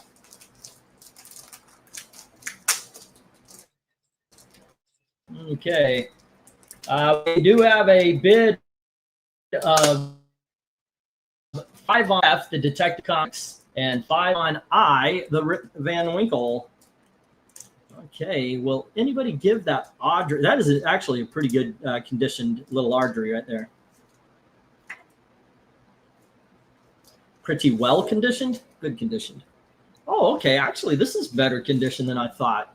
Well, no, it's got that top tear. I've got this coming up in the big dogs. I'm just pricing it right now. What would you put on this if you saw that on the top? 8 I'll let you price this one. 8 to 10? Yeah, I was thinking 10. It's still in pretty damn good shape. And everything's good and tight in there. The color's good. It's point. I mean, that is pretty good. Yeah, okay. So yeah, little preview of the big dogs coming up. We've got 3 lots of big dogs tonight. You have seen some of them, most of them you haven't. Okay. Boom, boom. So ML2K and Jeff and all, have you guys been to other auctions? And if so, how do they compare? Obviously, I know a lot of people do slabs, and I know I watched a guy named Mint Hunter, and he used to, I don't know if he still is, but he used to be kind of expensive on his books. I haven't watched his auctions in forever and a day, but I would watch him like, like as price comparing and all that kind of stuff. But it would be like, oh, wow, I'd put $2 on that, and he had 20, that kind of thing. Okay. Never did one. This is my first, but well, I appreciate that. Thank you. Thankfully, I mean, it's kind of a double-edged sword. My channel got nerfed a while back. I got flagged basically, and it got shadow banned. So, but in all honesty, we never went so high in views and such that we couldn't talk to the chat. And that's something, even from my very first live stream, I always liked to include the people in the chat in the conversation. You get a lot of, you can go anywhere when you do that, because there's always a question or a comment or something you can take through. So that was always a goal, to make feels, or at least most people anyway, feel like they're participating. One time I was in a rush and I didn't check the books, and I sent Eric and Boyd can back me up on this one. I sent him books that I did not check, and I didn't check the back of them, and apparently they were all crumbled in the back. and he talked to me about it, and I gave him a refund. Or I'll give free shipping on the next. I've done that. One time I sent somebody, I sent a book from for Krenez. I sent it to somebody else. And so I had to find a copy of that book in the same price range. It took me a few months, but I did finally find it for him. The same thing happened just this year with, oh goodness, Ron Rugg. He had bid on the Star Trek movie special, the movie adaptation, Star Trek V movie adaptation. And so accidentally sent it to somebody else. And so I did find, so if I do make a mistake, I really do my best to make up for it as well. This is a one-man operation. So I'm not perfect, but I always try what we used to call guest recovery in the theme parks. Alrighty. Let me get these down and get the next round up here. What did we have? Okay, so we had Jim with the 5 on F. Okay. And ML Mill 2K, you put 5 on 5, 10, 15, 20. You put 25 on 4 books. Now, even if you're upping the price on F, it would only go to $5.50. If you guys want to put in a little bidding on that, the other 3 would be $5. So at most, it would be $20.50 instead of $25. I mean, I appreciate the extra money, but I don't want anybody to feel ripped off or anything. So yeah. I'll tell you what, why don't we, since you put 25, how about we just count it as 20 or $5.50 on F, and we'll see if Jim wants to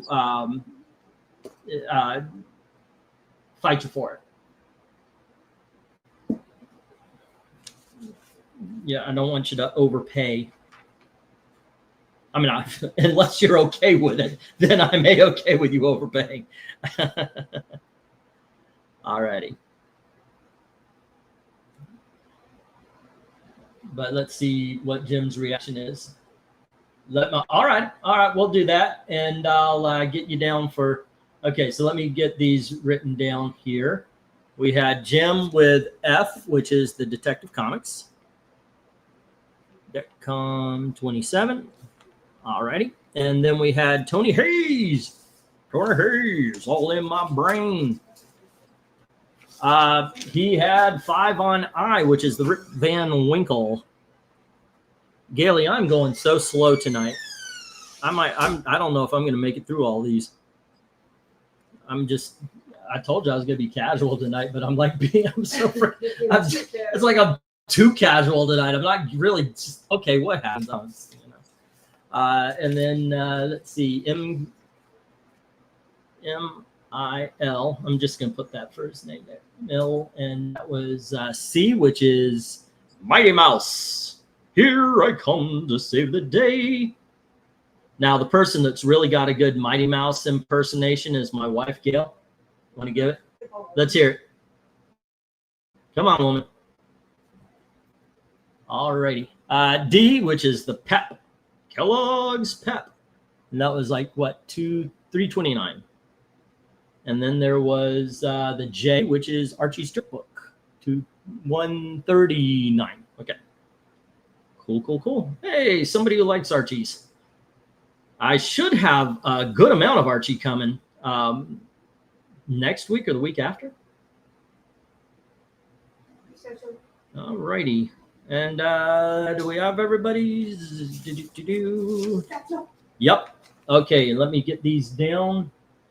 And we will get the next round up. Sorry it's taking so long, guys. All righty, let me get the stop here.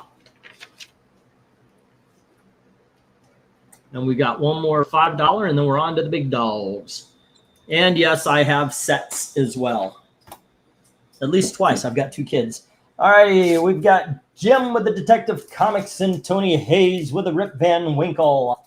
And we have Mill with the Mighty Mouse, the Pep, and the Joke Book. All righty, almost half the lot. That's not too shabby. 1, 2, 3. I don't know if I'm going to make glasses money tonight, but I'll get the storage at least. All right. Zoinks and away. Okay, 1, 2, 3, 4, 5, 6, 7, 8, 9, 10, 11. Huh. Okay, well, kind of over on that. Oh, I think I missed a bunch from last year. Okay, one of these books, not because we've got 11, and I only need 10. I'll put this one down for a little bit. Yeah. Yep. Okay, next up we have Thor, issue number 356. And then we have What If, issue number 33. What if Dazzler had become a Herald of Galactus? And what if Iron Man were trapped in the time of King Arthur? Captain Marvel, number 27. And here we have X-Men, number 150. And nope, I'll put those together. We have, nope, those go together. Superpowers, issue number 1. And then we have Daredevil, issue number 190. And we have issue number 200. Here is Showcase 100. And then we have Punisher the Prize. It's a prestige format, double-sized comic. And No Escape, which is the same. All righty, bidding begins at $5 each as soon as I get the go for lot number 9. All righty. Okay. C, D, F, and G. Oh, I missed that. What mistake did I make there? It was C, D, F, and J. C, D, F, and G. Okay, now I'm going to need to find out what G was. If anybody could, do you remember what G was there, M. Mill? And I'll get the go for lot 9. Go for lot 9, starting price $5. Okay. What was G? Let's see. Oh, Jonah Hex. Okay, you have the Jonah Hex.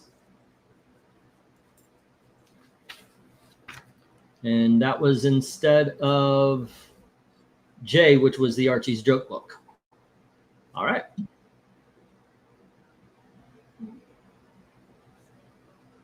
Okay, and that was issue number 35. Gotcha. No problem, man. All righty. How about now, Eric? Where do you go to on this lot? Good stuff here, man. The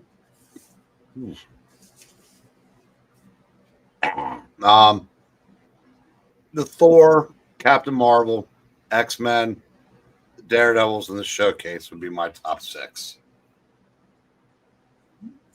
All righty. For me, Thor, the X-Men, Daredevil. Well, actually, Daredevil, the Thor, the X-Men, the Showcase, the What If, the Punishers, the Superpowers, and then the Captain Marvel. That's the direction I would go. But start with those Daredevils. That is a great stories. Great stories in there. Do you know what was special about Showcase 100? Other than the 100th issue? Nope. Why don't you tell us? They used every character that had been in the Showcase, which meant there was no Superman, no Batman in this story. All right.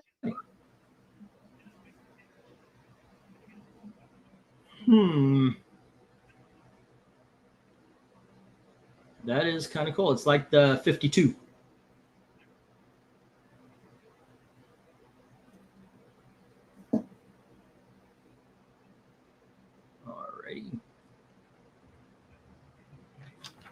what do we got on the other side? What is this?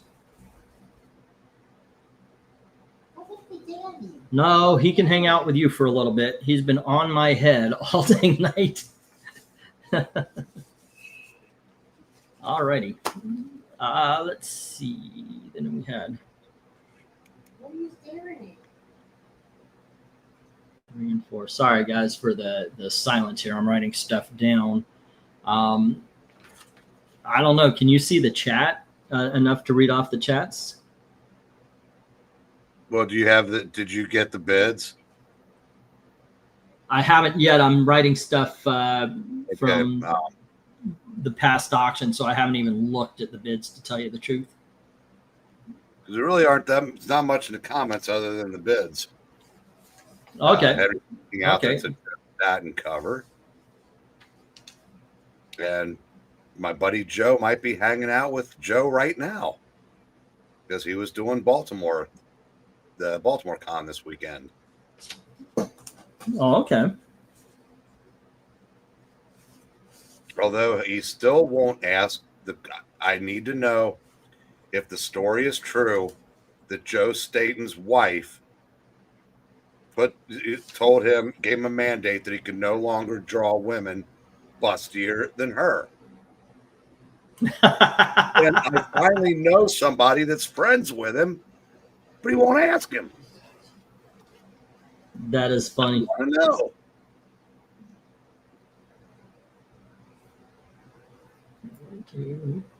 If you remember those old E-Mans, Nova Kane had quite the physique. Okay.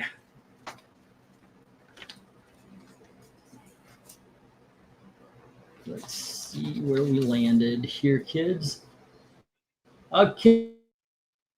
Okay, let me get these heads already. Where do we go? Jeff says 5 on D, snagging that X-Men 150. 2, 3, 4, 5 D. 1, 2, 3, 4, 5 C. 1, 2, 3, 4, 5 and D. X-Men 150. And that is with Jeff.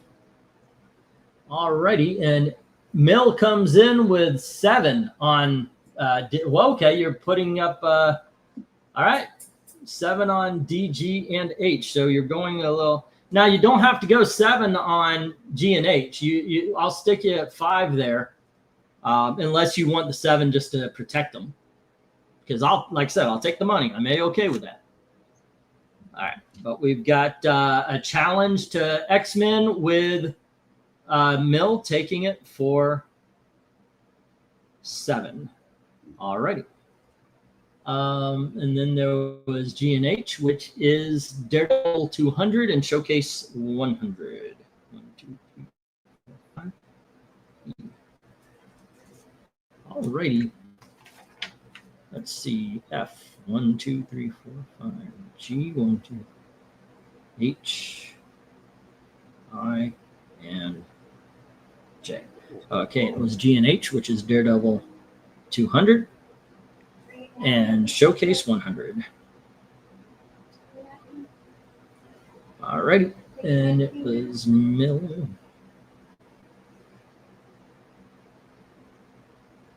Okay, let's see. Joe Staten cover on 100 says Henry right below Jim saying 5 on C, which is Captain Marvel number 27.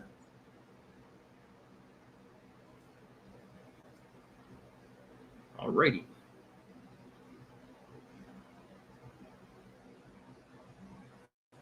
And then let's see. 7 for F as well, says Mill. All right. And there we go. 750 on D, says Jeff. Challenge. He's fighting back. Okay. So the X-Men now is at 750. Don't worry about it, E. We can entertain ourselves, says Tony Hayes. I just got me a beefy nacho soup from the soup bar that just moved under my apartment building. Their soups are crazy. All righty. Have you ever heard no soup for you? I got to tell you, I'm a big fan of soups as well. I got, but I get them out of. We don't have a soup store, so I've got to go canned. Pussy call is that? Let us know what kind of pussy call that is. All right, Kentucky, who is dreadful. They're down 13-10.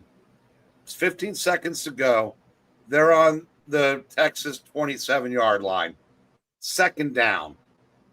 There's enough time to run 2 or 3 more plays. They kick a field goal to tie the game.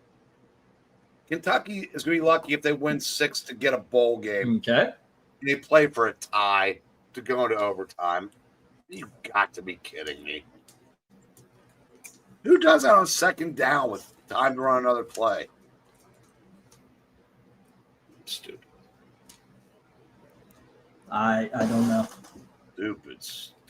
I've never heard of that myself. Let's see. Summoner is saying I've got nice space. Oh, titles. Sorry, titles. RDV is like me. Read that as something else. I haven't looked in a while. Now Breen's got me wondering. All right, about my titties. Yeah, I thought he was commenting on England team's chest as well. Says Rhaegar. ML says 8 on the X-Men. All righty. And we have a full-on fisticuffs going on right now. They even have salmon chowder. Nice. My entire family got food poisoning going to, what was that called? Sweet tomatoes? Yeah. And we had the lobster bisque. Tasted great. Killed us. I mean, it just killed our stomachs for the weekend. Oh, not a fun time. I shouldn't have had 4 bowls. But it was kind of funny because we went down due to by weight. So it started with Elizabeth and then Ashley. It was like I was looking at my future, and it was like everybody out and 2 exits.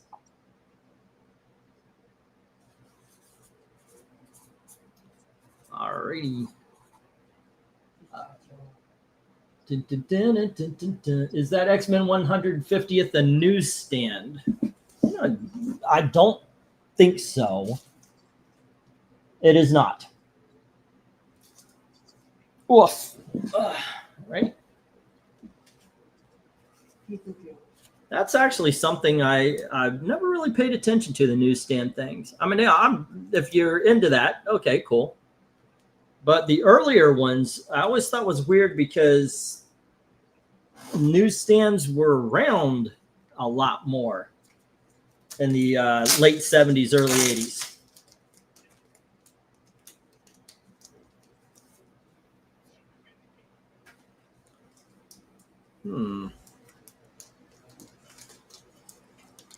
Okay. Let's see. What do we got? I've had food poisoning 4 times from the same restaurant. Was it like one of those restaurants that you loved going to, but for some reason you always felt sick after?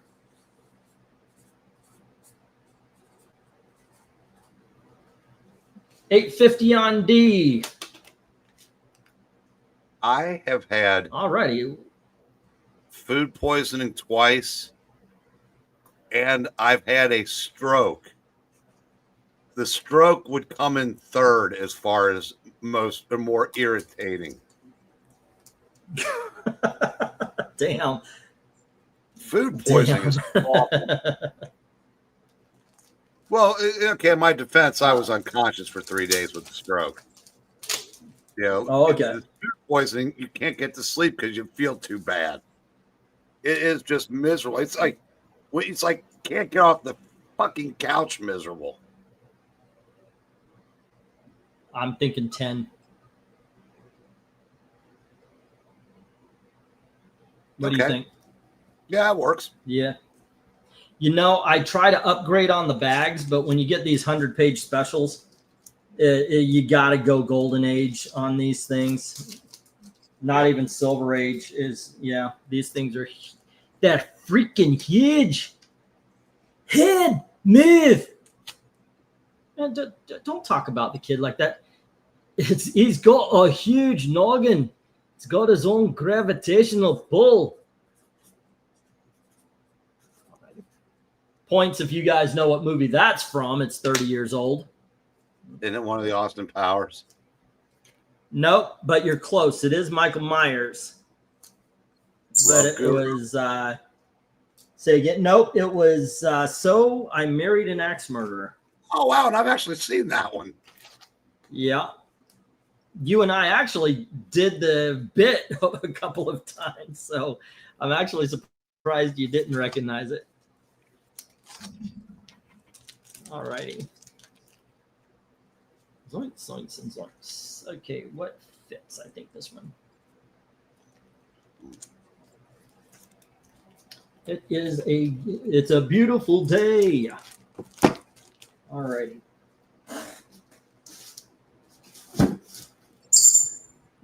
Oh, let's see. Let me write these things down on your pages here as I'm waiting, and I will call them out. I've got. Do we have a fold on that X-Men? Last I had was Jeff Mack. I'm going to put up the 1-minute warning for you guys while I'm writing these things down. So if you are interested in fighting Fat X-Men, Mill. Otherwise, it will be going to Jeff. God. Alrighty, as I'm writing down the other books. Well, I don't really need to right now, Eric. I mean, my wife's here. I could tackle her, but I often do and kind of like it. Getting a little cranky. Alrighty. Your teams are starting to lose? No, I don't really have any teams. You know, I'm watching Notre Dame right now, and I always enjoy watching them lose, but it's looking less and less likely. Good Lord, they're just running it down USC's throat. Bankman, get in here. Okay, well, right now the bid is at $8.50. It's at $8.50. Do you want to make a $9 bid, or do you want to fold?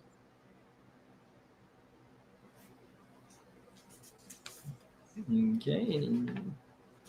I fold if you want it, Mill, though I know $10 is a bargain. I'm sorry. I didn't see that. I didn't see the bid.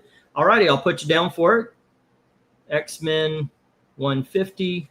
Oh, that's 10. I didn't see the bid. When I'm writing stuff down and doing stuff, I do miss some comments. I apologize for that.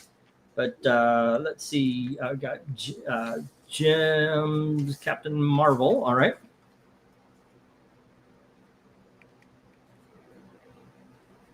What?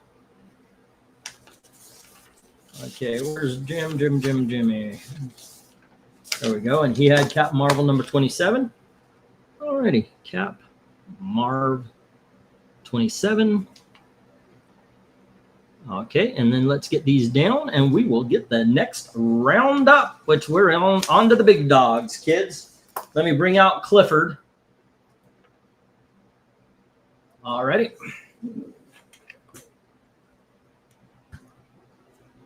Bird. Okay, so Mill had the Daredevils in the showcase. Jim had the Captain Marvel, and Mill has the X-Men. It was Captain Marvel at 8, and then we've got the 7s on the Daredevil in the showcase and 10 on the X-Men. Everything else into the reject box. All right. There we go. Okay, kids. Fun times. Get to the big dog. And a go for it. We are on lot number 10. Man, I am so far behind. I'm like an hour behind here. Holy crap. 1, 2, 3, 4, 5, 6, 7, 8, 9, and 10. Okay, gang. Next up, we have 10, Evil Ernie, Revenge, issue number 1, the first appearance of Purgatory. And we have Evil Ernie Straight to Hell, issue number 1, and that's the first appearance of Chastity. Next, we have from, what were these guys called? Crusader Comics, The Exorcists. All right. And then we have Speed Demon from the Amalgam run. And we have the Amazon from the Amalgam run. One of the few of the, actually the number ones tend to do well, but one of the few to retain its value is Rye, number one. Next up, we've got Incredible Hulk Wolverine. The reprinted 180, 181 from. All right, then we've got Giant Size Creatures number one, first appearance of Tiger. Let me go slow here.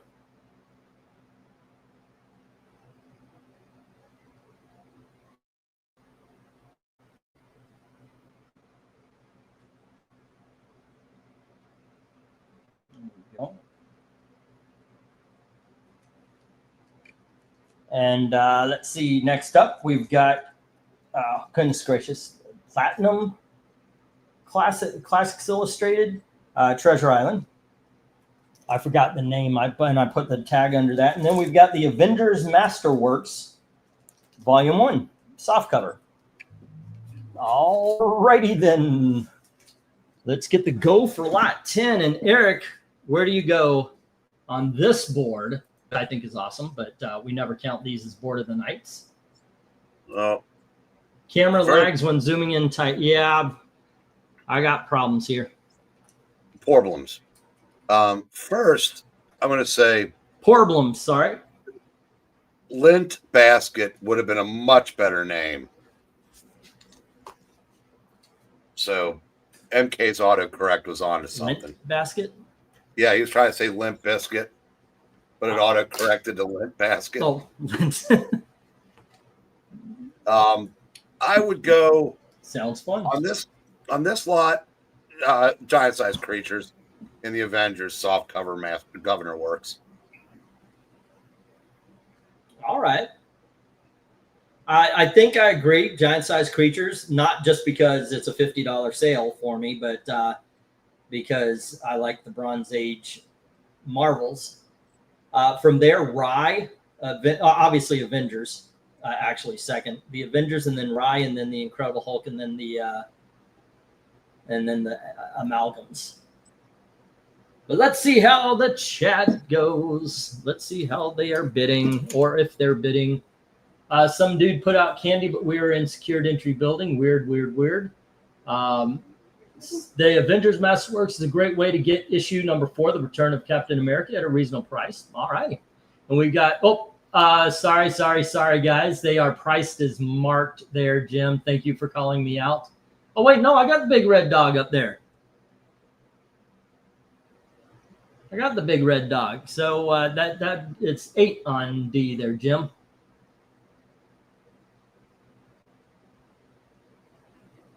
All righty. And Rhaegar saying, I don't care what anyone says. Keep Rolling is a great song.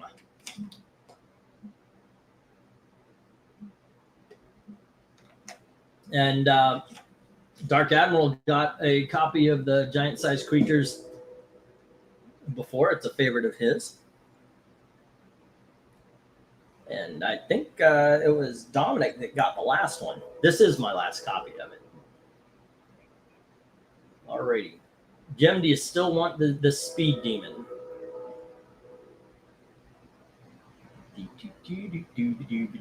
Hughes. All right.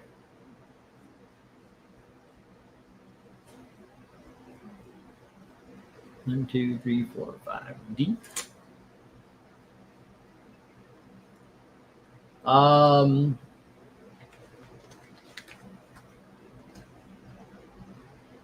Who's your money on, Mariners or Toronto? Toronto. I just have a bad feeling.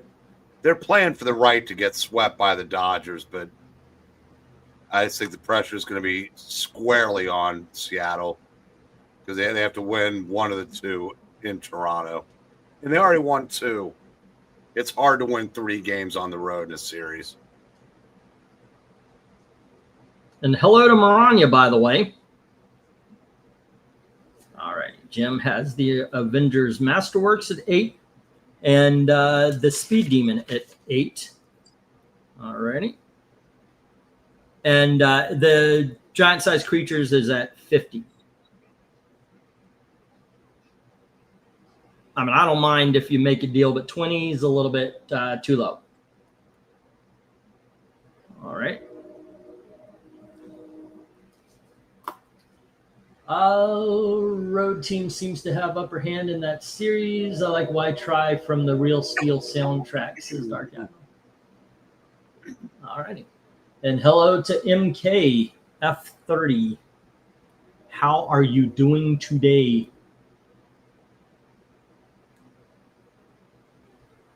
Thought it was a bit up. Nope.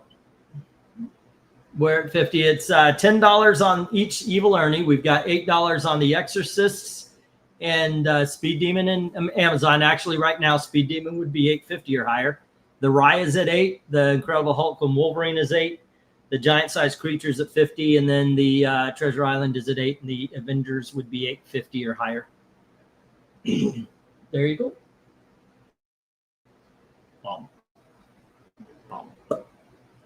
I think after the big dogs, I'm going to speed through these a little, try to be a little bit more Johnny on the spot, try to get through as much as possible when we do need the money, but we don't, you know. I'll go H at 40 since I can't touch it. Oh, okay. I see. There you go.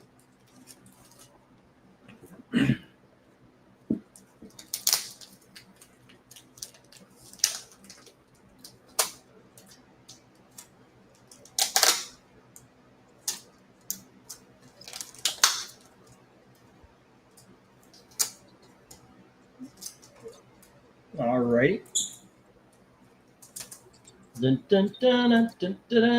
Okay, you know what? I'll take that.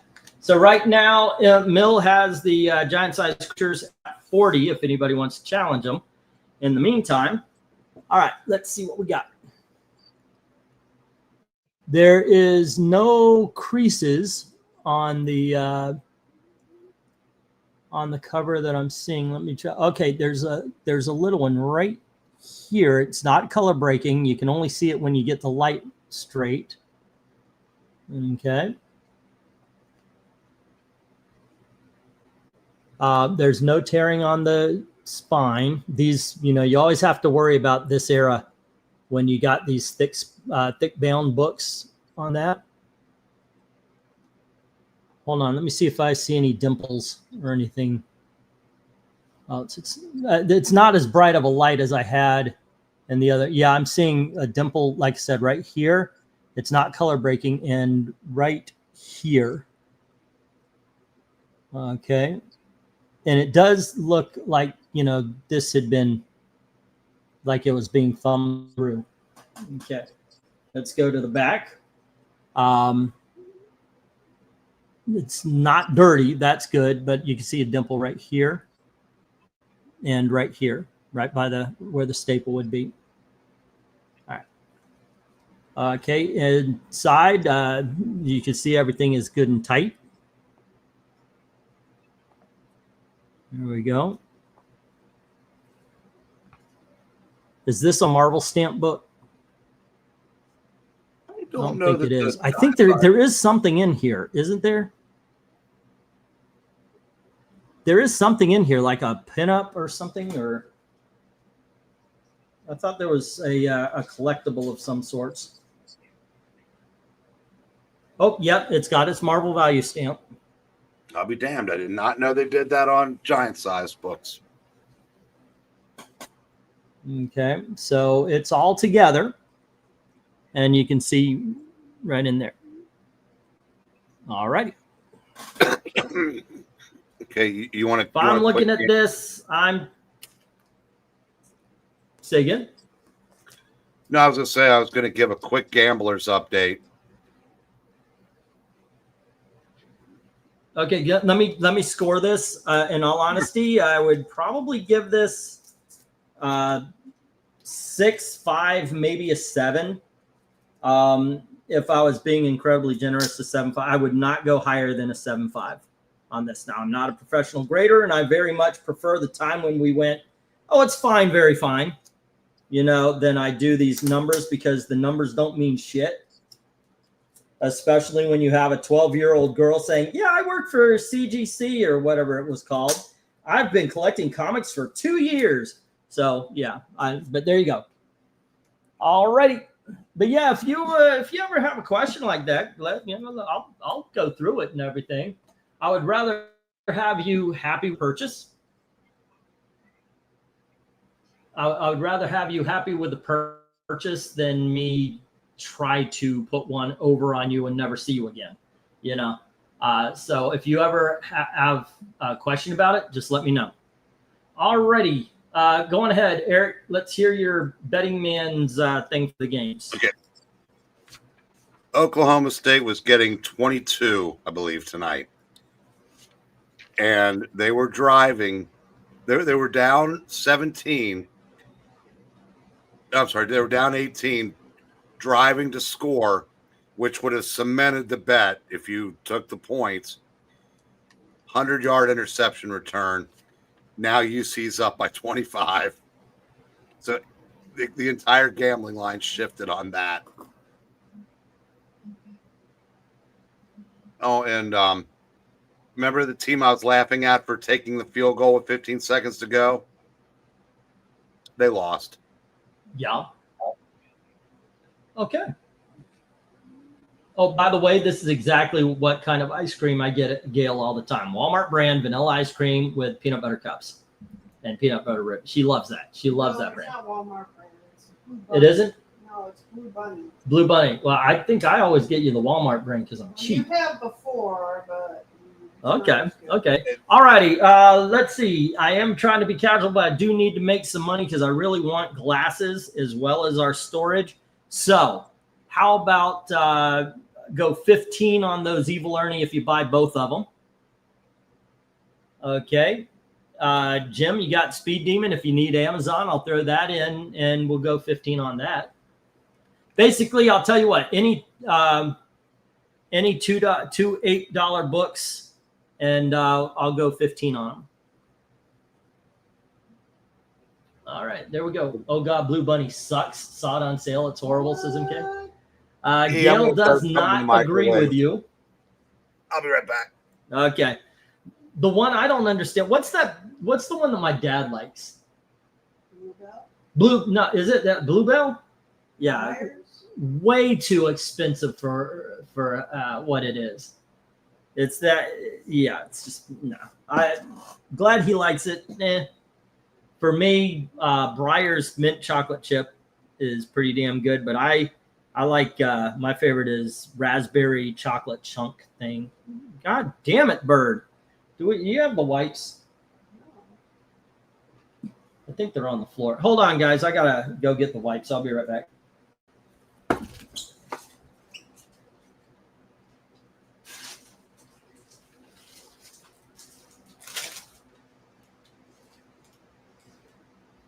Okay.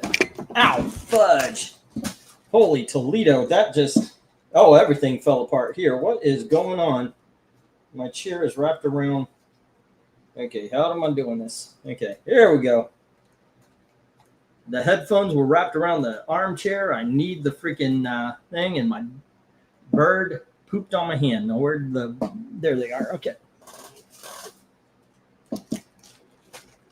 Breyer's was gold standard growing up these days. Walmart chocolate is much better.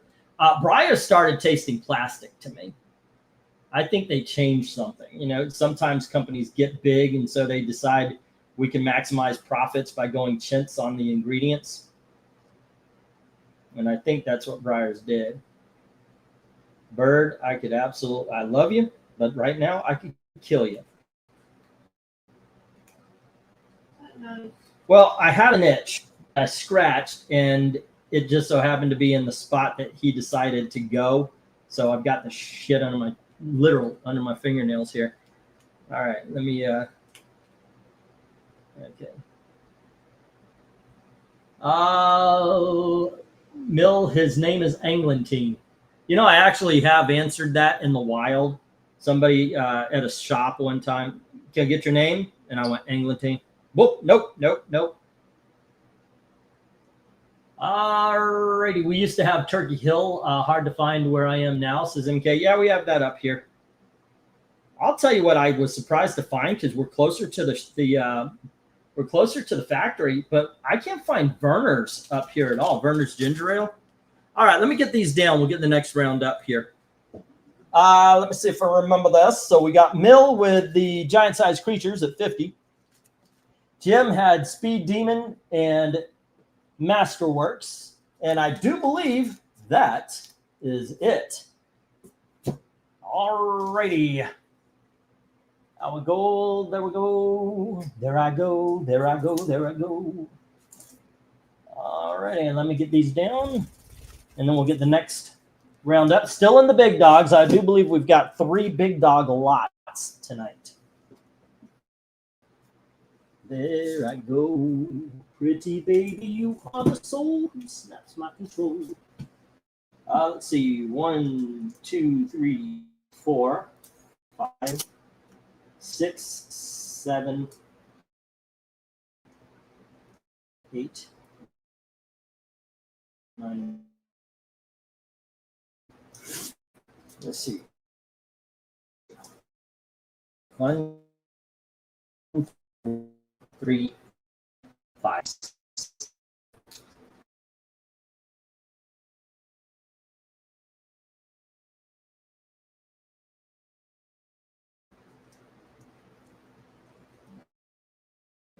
So let me put them down. Okay, gang. Next up, we have Death's Head 2 Gold Edition. That's Death's Head 2, issue number 1, the gold edition. Jughead, or Archie's Pal Jughead, issue number 64. Next, we have Sad Sack Laugh Special, issue number 57.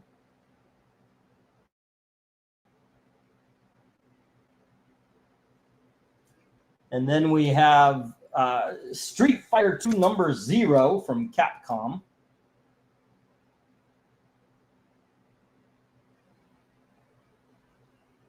And this is from Udon Comics. And then we have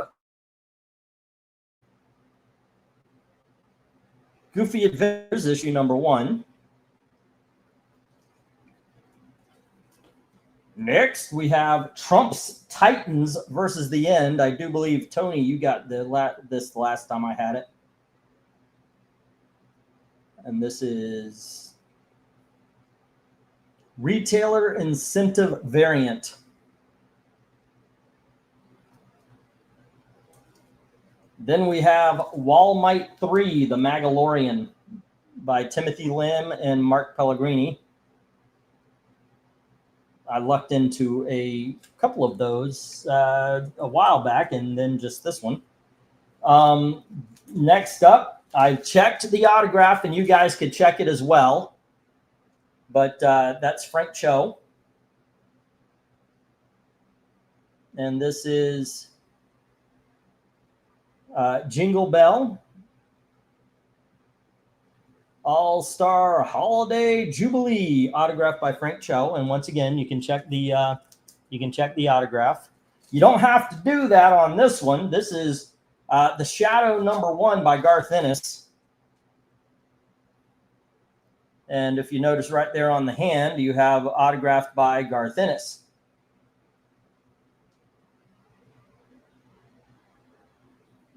But the good thing about this one is we also have a certificate of authenticity. All righty. And then we have Jimmy Palmiotti with Ash number 1. And you can see the autograph right there. Now, I did comparisons online and such for the 2 that didn't have the certificate. So there you go. And feel free to also, and if you want to get a closer look and all that, just ask. All righty. But let's get the go for lot 11. All righty. Go for lot 11. Wow, and we have 20 usually. Okay, let's see. And Eric's still gone. So, oh, shoot, I bumped the camera. Oh, bumped it even worse. Here we go.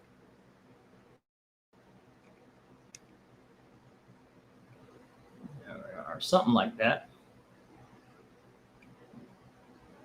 There we go. It's straightish. Okay.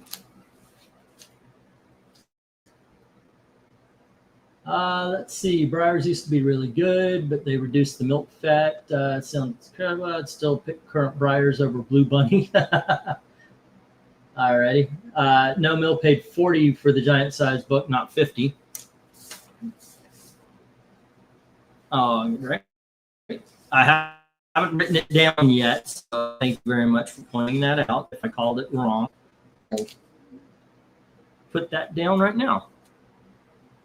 Giant size creatures. 1 for 40. And I see what you said, 5, 10, 15. Alrighty, and that would be 29, 36, 46, 86 right now, Mill.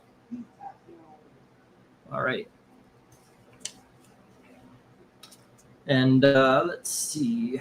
And that was the only one for that. And then Jim had the Avengers Masterworks and Speed Demon.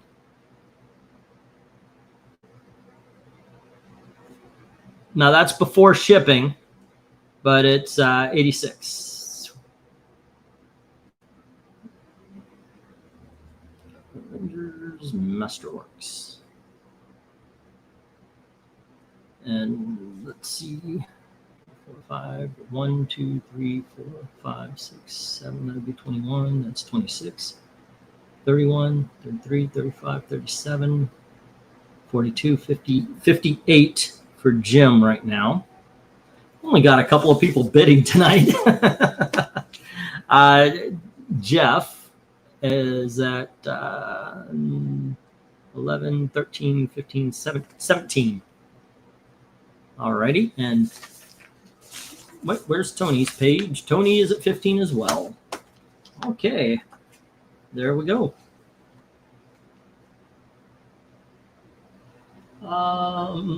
Did I put up the go for 10?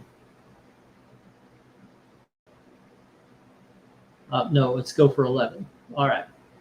And is there any love, any bids? We've got E for 8 and I for 15 from Mill. All righty. And that is the Goofy Adventures. I like this guy. He picks good comics. I think that's one of the places I would go first, is the Goofy Adventures. On this, I would go, first off, I would go for Jingle Bells, because those are just a hell of a lot of fun. I'd pay my respects to Timothy Lim and Mark Pellegrini from Icon Comics. And then Goofy, and then the Jughead, and then the Shadow. Shadows are pretty good at Dynamite. Alrighty, and let's see. That was Mill at 8. And then on the I, getting that Grant Morrison autograph with a certificate of authenticity. Okay. Alrighty, if it's in your area, I recommend really good brand. It's a bit more, okay, Turkey Hill. Yeah, we got Turkey Hill here. Also, Dusthead needs a movie. Doesn't he, though? But made by whom? Hey, Black Spiders, what's going on? Welcome, welcome. Tomorrow, sir, I am going through all of the books. So either tomorrow night or Monday, I should have a list of all of the books you have ordered in the past however many months it has been. Goofy's my all-time favorite. I have keychain I use daily that I got at Disneyland in 1983. Dude, did you buy that Disney 10 that came out 20 years ago? That's the one when I sold all my stuff, that's the one I kept. It is freaking brilliant. Goofy is one of the greatest actors of all time. Just going to put it out there. Definitely one of the greatest stunt people. You said Garth Ennis, not Grant Morrison on the, did I? Yes, Garth Ennis. Yes. Goofy. What an actor. I love the keychain I got. That's awesome, man. It is awesome. All righty. Let's see. Let me get the 1 minute warning. Not a lot of love for the big dogs tonight. All righty. Once again, feel free if you want to deal, just don't insult me. That's all I ask. Bom, bom. What would you do for a drunken sailor? Hey, little man, what's up? Are you chilling? Are you looking at me like, hey, I'm trying to go to sleep here? He's on my knee. He's all puffed out. I think because we got the fans on, I think he's a little chilly. Nah, he's all set up for sleep right here. He's fine.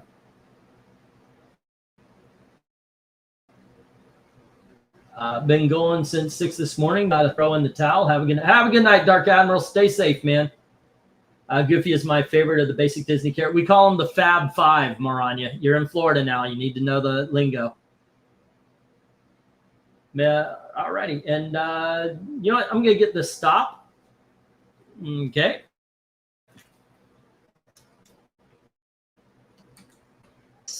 Hey. There you go. Give me just a second, kids, as I got to send a message here.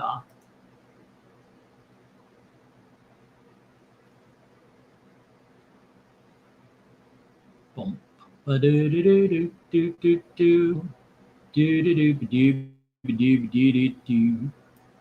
Okay.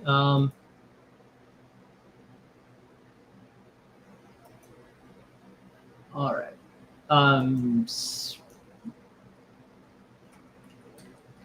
Sorry about the silence here, guys.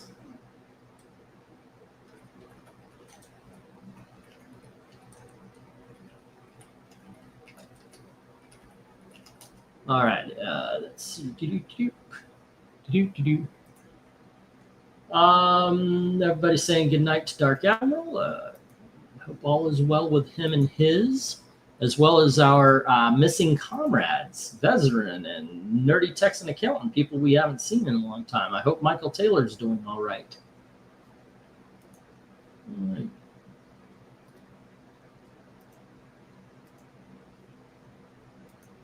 Okay, and with that, the sound of silence, yes.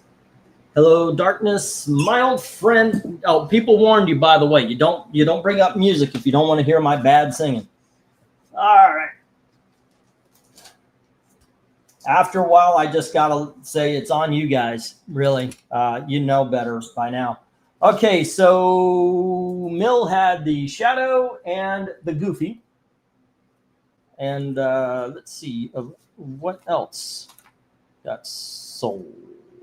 Was that it this round? Just the two of them. Okay. And everything else, holy Toledo, everything else hits the reject box. There we go. That box filling up pretty darn quick. There we go. A lot faster than the bid box, unfortunately. But you know what? We'll worry about that next or week after. Did you just okay? Okay. 1, 2, 3, 4, 5, 6, 7, 8, 9, and 10. All righty, next up, kids, we have Superman's Pal Olsen, issue number 137, part of the Jack Kirby years. There we go. And we have Sergeant Rock, issue number 415. Earlier, it escaped death by tape. Then, oh, that should have an $8 sticker on it. Then we have the House of Mystery. Do you freaking dare enter the House of Mystery? I don't know. Mystery does sell the book, though, so somebody should buy this. It is issue number 242, and there's those freaking kids again. Next, we have the 4-star Spectacular. This is issue number 4. It's got stories with Hawkman and Hawk Girl, as well as Superboy and Wonder Woman. Wow, What? I saw how late it was. And then we have War Against the Giants with another Wonder Woman, Green Lantern, Superman, and what looks like a sci-fi horror story as well. That's DC Special number 19.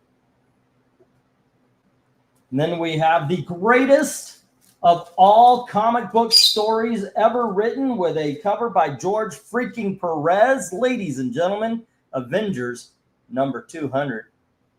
And that is in great shape, by the way. There we go. Whoops, wrong one.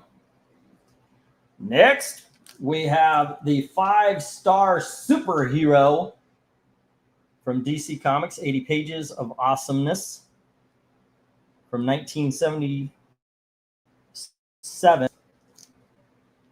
I'm 10 years away from being born at that point.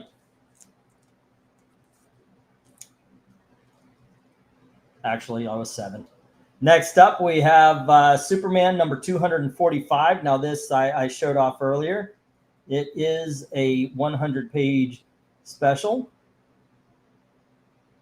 Alrighty. And it looks good. Now, it does have the writing, and it does have that right there that I showed off earlier. Okay, there we go. And let's see. Next, we have Batman. This is, okay, it's the 100-page spectacular. I'm not seeing a number for Batman, so I'm just going to say 100-page spectacular. When Eric gets here, he could probably clear that up for me. There we go.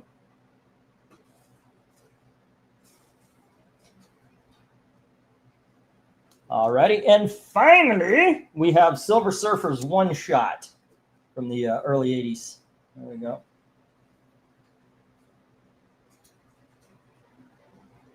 That is also in freaking mint.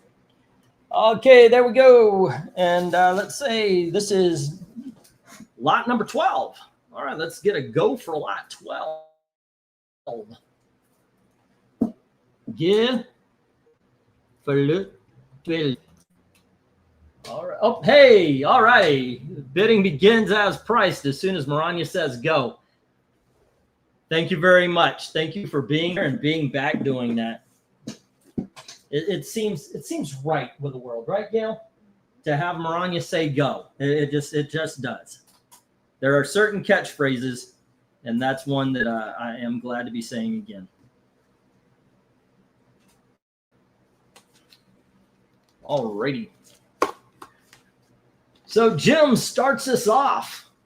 He starts us off with 8 on A and 10 on H and I. Alrighty, the 8 on A is the Jimmy Olsen. And I believe that was 137. Jim.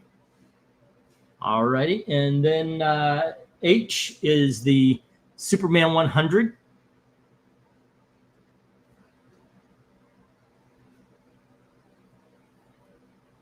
The Superman 100-page special Jim has at 10. And then the I is the Batman 100. Alrighty, Jim has at 10.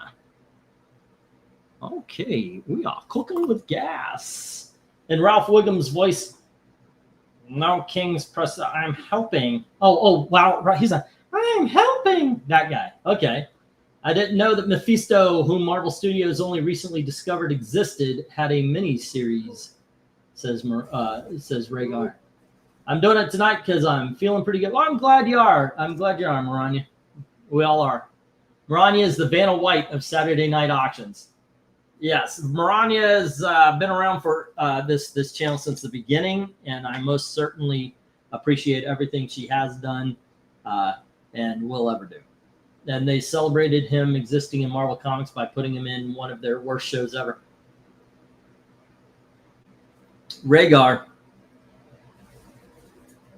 I have to disagree with you. Riri Williams. It's a misunderstood masterpiece, to tell you the truth. I think it was the true introduction of the anti-hero into the Marvel Universe. I mean, forget about the Punisher. Everybody thought that was woke, so that doesn't count. But it's Riri Williams that truly brings the edge that the Marvel Universe needs. And I think it was built on the other excellent show, Echo. Anytime you have, I mean, you could tell Echo climbed to greatness by the way she punked Kingpin. I mean, think about how many times Daredevil tried to beat Kingpin and he just keeps coming back, but Echo put him down for good. And based on the stuff that they built with her, they were like, hey, if we have this for Echo and she's got one leg and everything and she's got a mechanical leg, what if we have Riri Williams and we could have everything mechanical? So you can see that you see the through line. You can see the through line of greatness that Riri Williams truly is. Plus, they said yo a lot, and I mean that's just great writing. Henry says F and J looks good to him. Okay, Neil Adams on G.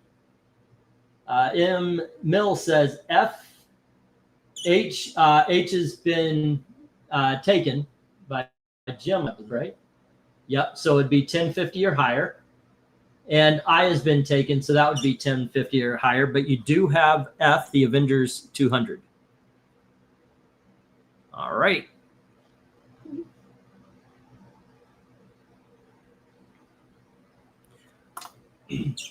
I think it was Kierkegaard who said Riri Williams is the pinnacle of literature, not modern literature, but of all literature. So, I mean, if somebody like him could say it's great, yeah.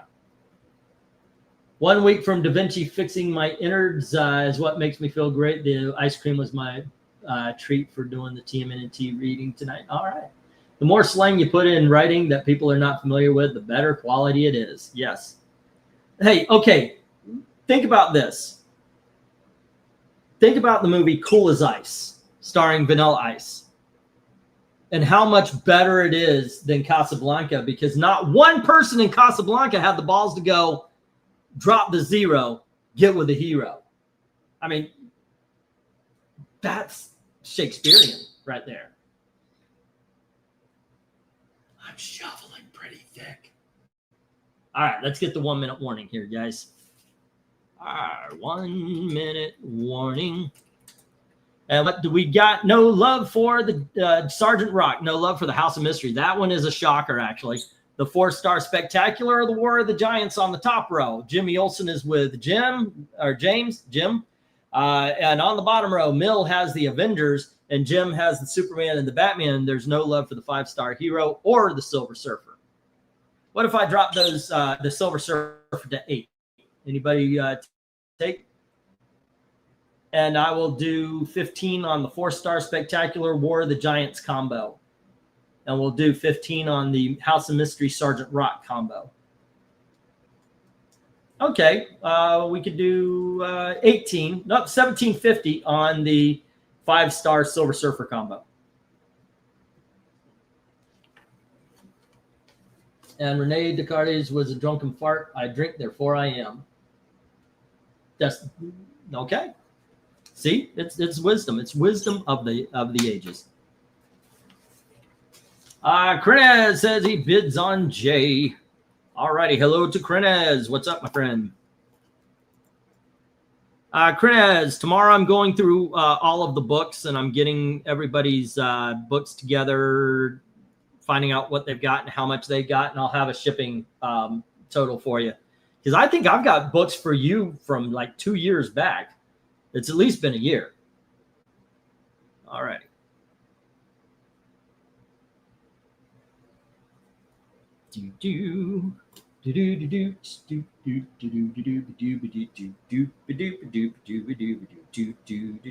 Okay, with the Silver Surfer, that leaves only the 5-star superhero, the Sergeant Rock, the House of Mystery, and of course 4-star and Warrior Giant. Basically, the entire top row except for Jimmy Olsen and the 5-star hero on the bottom. Aw, Little man, you gotta go to bed. He's like a little kid. No nap. I don't want to go to bed. Like, if I stood up and headed towards his cage with him, he'd try to fly away to get away so he didn't have to go to sleep. Even though he's sitting here on my lap, he's yawning. No. Okay, you got to come up to it. Come on. You got to go to my shoulder because we're going to move. Okay? You can't be on my leg. Alrighty. Oh, so we have new people here. There you go. Let me see.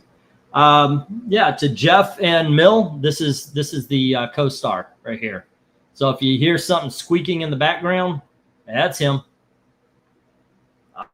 All right, there we go, boy. Let's get these down here. And what we got here is Jim had the Jimmy Olsen and the Superman and the Batman. Alrighty, Mill has the Avengers and Krenez has the Silver Surfer. There you go.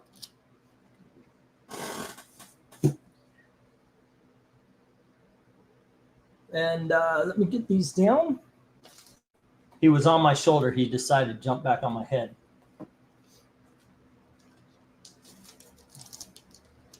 All right.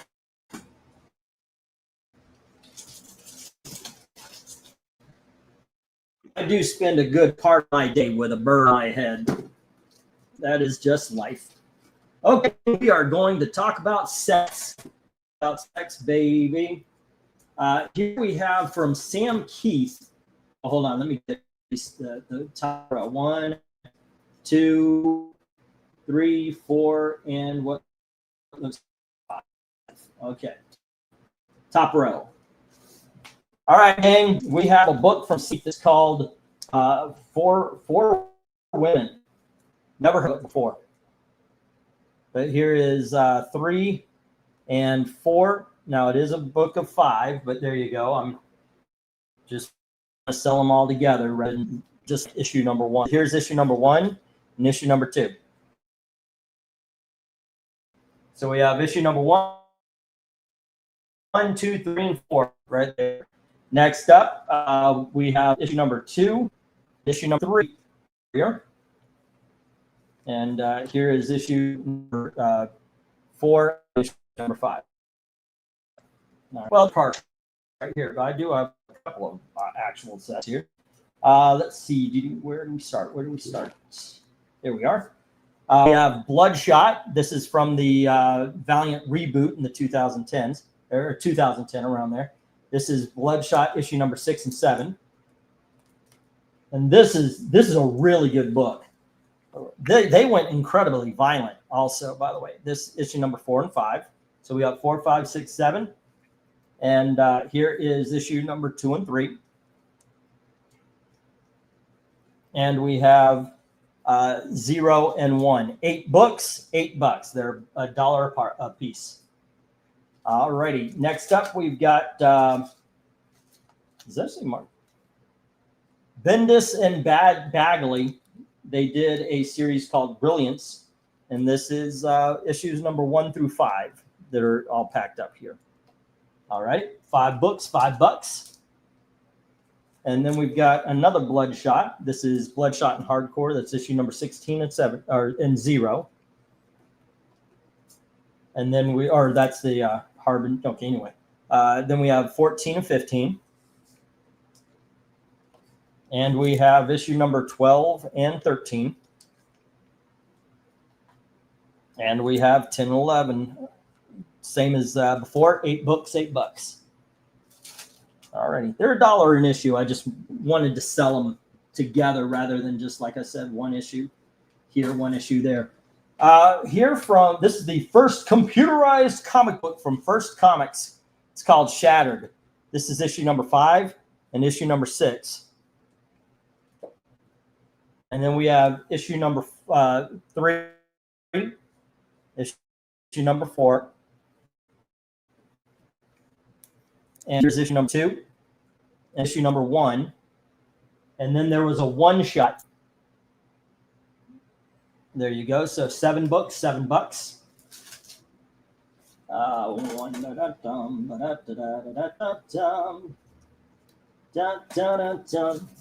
Okay, next we have Bloodstained Teeth, issue number 5. And we have Bloodstained Teeth, issue number 4. Issue number 3. Issue number 2. And issue number 1. 5 books, $5. There we go. And then we have Anne McAfee's Dragonflight. That's book 3. This is a prestige format, double size. And then we have book 2. And we have book 1. There we go.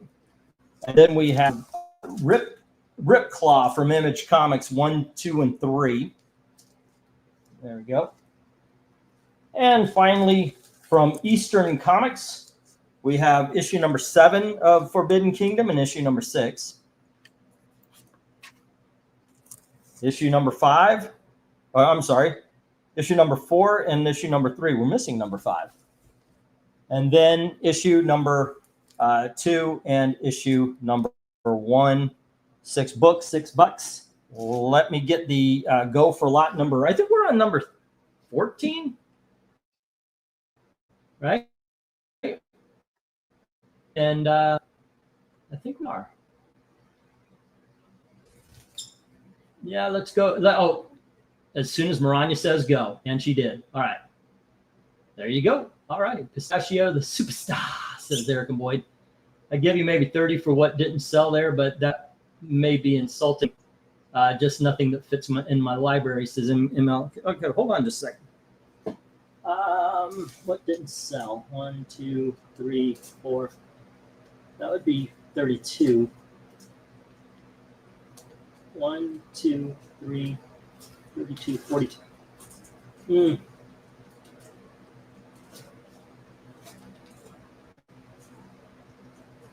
I'd go for the 4 $8 books for 30, but I would keep the DC Superstar.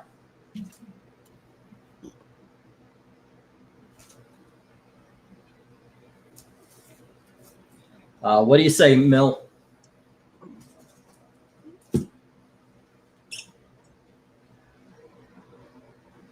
All right. Hey, Eric. What's up? Not I thought much. he came back. I thought I heard him. I did. Not much. Okay. So anything here that you have read and or can recommend? I know that's a tall order because not a lot of capes. Yeah, Shatter. Yeah, Yeah, you read that? Yeah, I've read some Bloodshot, but not this particular run. I did, and it is awesome. I like this run better than the original.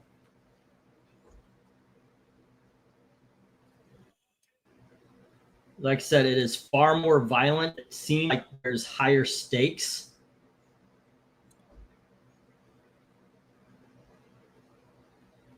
Alrighty. The 100-page giant sold to Jim on the last lot. So thank you for helping price those. I thought they would. I thought they would have to sell. What is going on? Where did that come from? It sounds like they're at the cars downstairs. It doesn't sound like our car door though. I thought I locked it up, but I don't know. I'm just hearing bang, bang, bang. Remember selling my entire Spawn series to a winning bid who was in Turkey. He wanted the cheapest shipping, and it ended up going by camel. It was a 30-day delivery. Wow. I had a guy, one of the first auctions I had, great guy from one of the stands, or the Slavias. I forget where it was, but he ended up, bid on like $150, $200 worth of books, but the shipping ended up being like $400. It was ridiculous. But then again, probably my inexperience with shipping, I could probably find better deals at this point in time.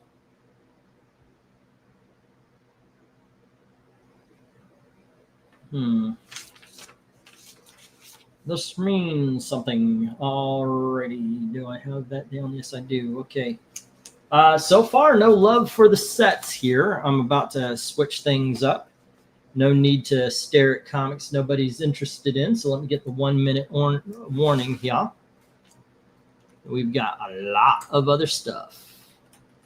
There we go. But this is a great time to try something new. Like, hey, you know what? That just looks cool. And I want to give a try to Dragonflight or something. Yeah, that is part of what we do here. I don't do the slabs. I do the let's fill in your auction or let's fill in your collection or let's try something new. You know what? I think, though, it would do me better in the middle of the auctions or in between the auctions to actually maybe read some of this so I could talk about it. Oh, Mill says 8 on C. All righty. Cool, cool, and cool.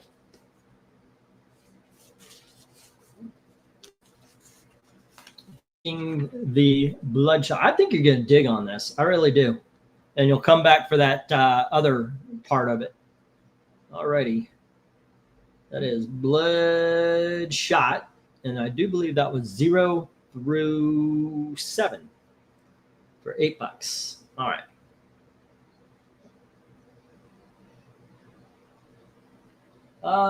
What is B in this slot? It's something called Race Warrior.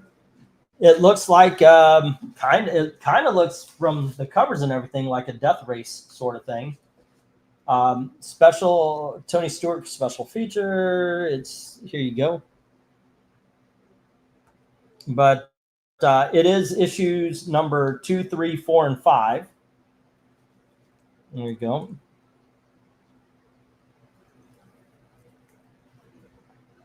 But I haven't read it. I got to admit, I haven't read it. So that's just about it.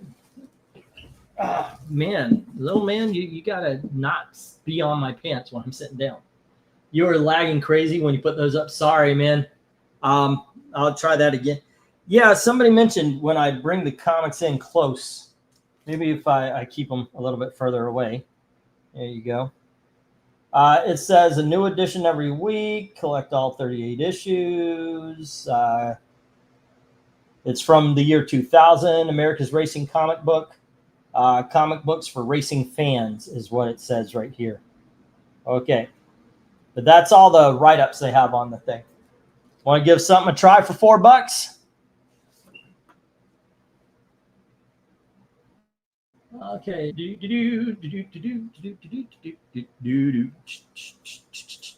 And with that, I think I'm going to get this. All righty. Crenez says put $8 on H. Getting the Dragonflight. All righty. Well, I need a Crin page. A Crenez. Okay. And from the last one, I know you had Silver Surfer 1. All right. And from this one is Dragonflight. 1 through 3. All righty. There you go, my friend. Get the number 1 and sell as a package. Might make a profit.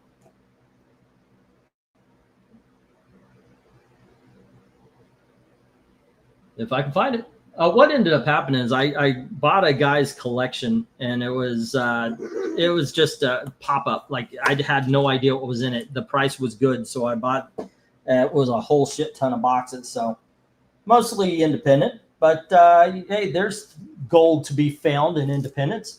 Crenez has the Dragonflight, and Mill has the Bloodshot 0 through 7. All righty. And the rest are going to hit the reject box. There we go. I'm surprised. I thought Bloodstained Teeth would actually go. I don't know why.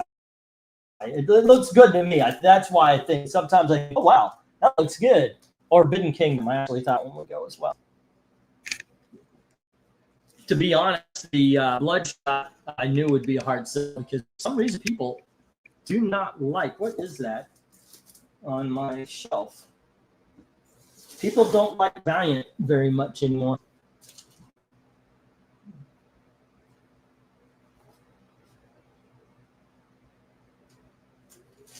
Okay.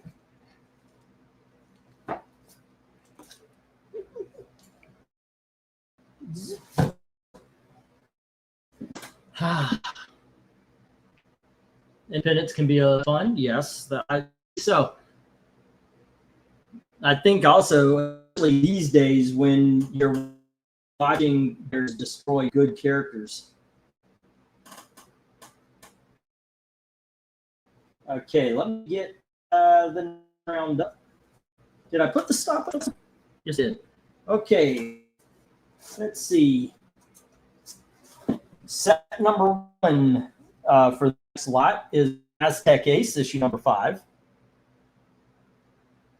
There you go. By Doug Minch, Dan Day, and Nestor Redondo. And then we have issue number 3 and issue number 4. And here's issue number 2 and issue number 1. All right, $5. This one, on the other hand, I'm going $1.50 on. I only have 2 of the issues, but it is Chuck Dixon, Galassi, Will Liburg, issues 1 and 2 of Valkyrie. There you go. There you go. This next one is huge. This is a lot of books. It will definitely put you in a different ship. Ship, it said ship. But we have, okay, issue number 23, Airboy. And we have issue number 22. Issue number 21. Issue number 20. Here is issue number 19. All of these are individually bagged, by the way. Issue number 18. And all of them are in near mint condition. Issue number 17. Issue number 16. Issue number 15. Issue number 14. Issue number 13. Issue number 12. Number 11. Number 10. Here is number 9.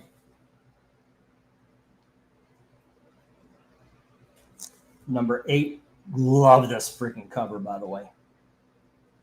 Number 7.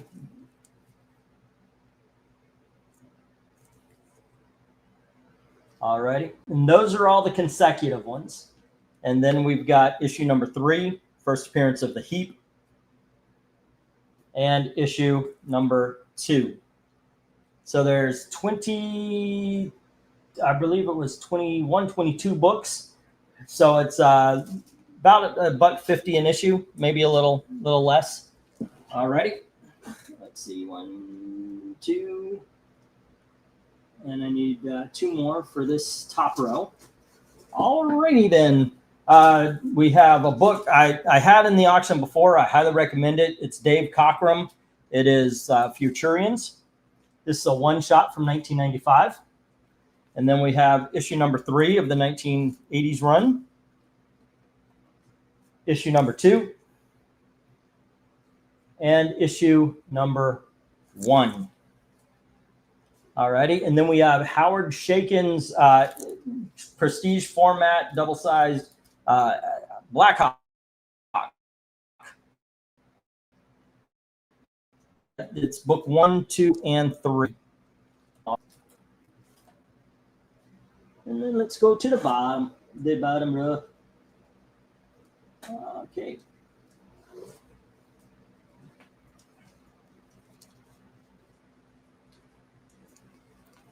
And we have Mystic, issue number 2. Oh, I got it backwards this time. And issue number 3. Here's issue number 4. Issue number 5.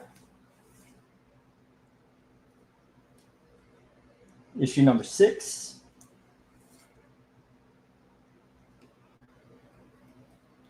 Issue number 7. Issue number 8.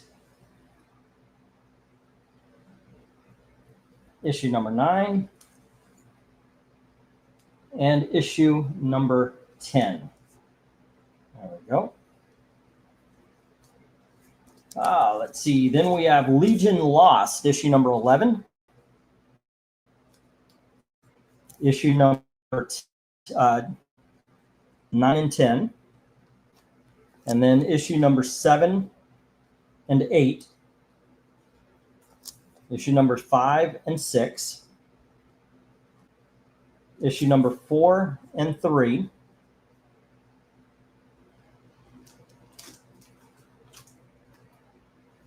And well, that was meant to happen. Alrighty. And issues number 2 and 1. So the 11 books, 15. Next up, we have The Muppet Sherlock Holmes, issue number 4. Issue number 3. Issue number 2. And issue number 1. And apparently that's all I got for the sets this time. So I'm going to get a go for lot number 15. Oh, Maranya, please. As soon as Maranya says go, and hello to Dominic. How are you doing today, man? Good evening, everybody. Well, I just got back to my aunt and uncle's house after a successful day at my local comic book swap meet. Oh, cool. A successful day. What Yeah, were you man. looking for? What did you find? Well, I didn't really go anywhere because I was actually I was managing two tables that carry 14 boxes for different sets of books. Oh, cool. That is awesome.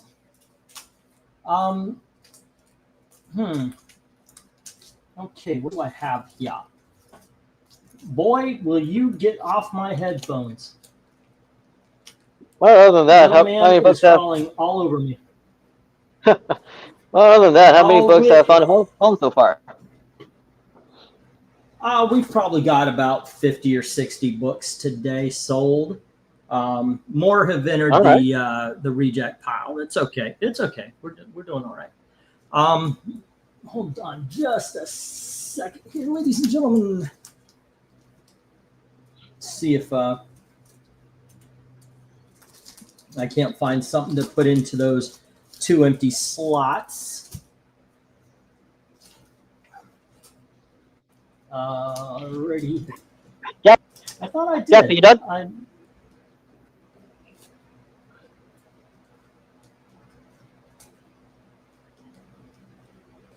I thought I had something. I do recognize a lack of. Okay, so here is Planetary. Yeah, there we go. For one, we have Planetary 5, 6, 7, 8, 9, 10, 11, and 12. So we have issues number 5 through 12 of Planetary. Yeah, if you have the first, and first then we four. have 1, 2, 3, 4, 5, 6, 7, 8, 9. We have issue 1 through 9 of The Filth. All right, there we go. And that'll fill out that if anybody's interested. Yeah, it's been a very casual day. I'm just, it's I'm not worried about anything today, and it's awesome. Mill says B, Oh, that's good to hear. 3 on B. Yeah, it is. It really is. It's just. Well, I was gonna say, like, if you have the first four, you would actually have a full set of the first 12 issues. Say again? I said if you have the for first the four Planetary? issues. Yeah, for Planetary, you'll actually have a set of the first 12 issues. Well, I'm on the lookout. Of course, I would like to sell them, and I'd stop being on the lookout. But while I have them, I am on the lookout for them. But like I said, I bought 5 long boxes, 6 long boxes, sight unseen. He just said, "Will you take these for $80?" And I said, "Yeah," because that's a lot of freaking comics for $80. So I had no idea what was in them at the time. I was going through his long boxes because he told me he would sell long boxes to me $60 each. So I had two of things I did know about, but the others I just had no freaking clue. No clue what was in it. And yeah, I got to say, it was fun going through. And I look at things. I'm a little different, I mean, it's in the title. It says I love comics. And I look at things and I go, wow, that just looks cool. Like even here, with the books I got, Aztec Ace, I think, Eric, you actually spoke up about Aztec Ace. It's got a, it's awesome. We've got a Chuck Dixon with Valkyrie. Airboy is freaking incredible. There's 22 issues of those. That is actually something. I don't know about you guys, but when I never see a big group of Airboy. So I was excited to get these. And it might be something where I was excited, but I shouldn't have been. Maybe it's something I wasted money on. But I think they're cool. So I bought them to see if they would sell. Futurians is one of my favorite comics of all time that nobody knows about. It's a hidden gem. It's really good shot. Yeah. And I never knew Muppet Sherlock Holmes existed until I saw that issue _1, and I've been holding on to it so I could create an entire. I think I sold you one, but then I was like, forget it. I'm going to find an entire series of it. On eBay, these things go for a lot of money. And I thought, okay, I'm going to put one of these series together and see how it goes. You never know. You never know. It's the good and the bad part of doing this. I buy the comics before I know they're going to sell. So sometimes it's like, oh, gosh darn it. I missed out. And sometimes it's gold mine. You never know. I'm not earlier today, a book called Trekker. I had $1 on it and it went to $3, which is pretty cool. I didn't know. I had no idea. Or I bought Inhumans issue number 5, first appearance of Yelena Belovovich or what her name is, and I put it for 50 cents. Yelena Belova. You said it. I can't. But yeah, I actually put her first appearance up for 50 cents because I was like, I didn't know. I missed on that one, but hey, it went up to $50, so it turned out okay. We have a couple of new guys. We've got Jeff, and I'm calling him Mill 2K11. And Mill has $3 on the Valkyrie. Jim comes in with 12 on the Mystic, which is F. All righty.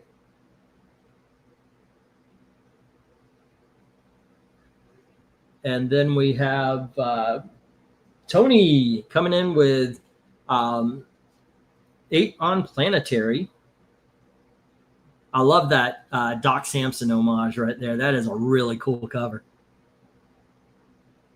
Alrighty. Okay, let's see. I just say the lady the MCU keeps shoehorning into things that nobody asked for. That is so accurate, sir. That is very accurate. But, she's a good actress. And I think that's why, she got nominated for an Oscar and she's been in a couple of good movies. So why not use her? And the little bird's falling asleep on my hand. Okay, I'm going to put up the 1-minute warning. I'm also going to appeal to you guys to get that Airboy. What if I drop it to 25? It's 20. It's 21, 22 issues. I'll drop it to 25. See if anyone wants to go for that. And Futurians, great story. I'm gonna appeal to your better nature, guys. And my greed is I put up the 1-minute warning. There we go. So how did yours sell then today? Well, I can tell you, my turn. what as a vendor, like actually, so able I made a hefty coin. Oh, cool. A hefty coin. Man, you are priceless. All right. Well, like I say, I want to give people like quality books at a very good price. Mhm. Oh, You well, I'm know, also I feel the open same to way. patients.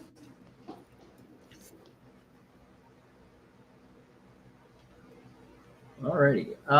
I'm gonna have a big box for you coming your way soon. Oh yeah. Alrighty, and yeah, tomorrow. I'm going through. I'm going through, and I'm making sure everybody's books are together, and I'm gonna have an idea. Um, and I'm gonna send you a box, and Jim a box, and Austin, Dark Admiral, Zach. Who else is on that list? Black Spiders, I'm going to get his. That might not be sent soon because he wants to go through them first. But yeah, I'm going to try to do a big shipping thing.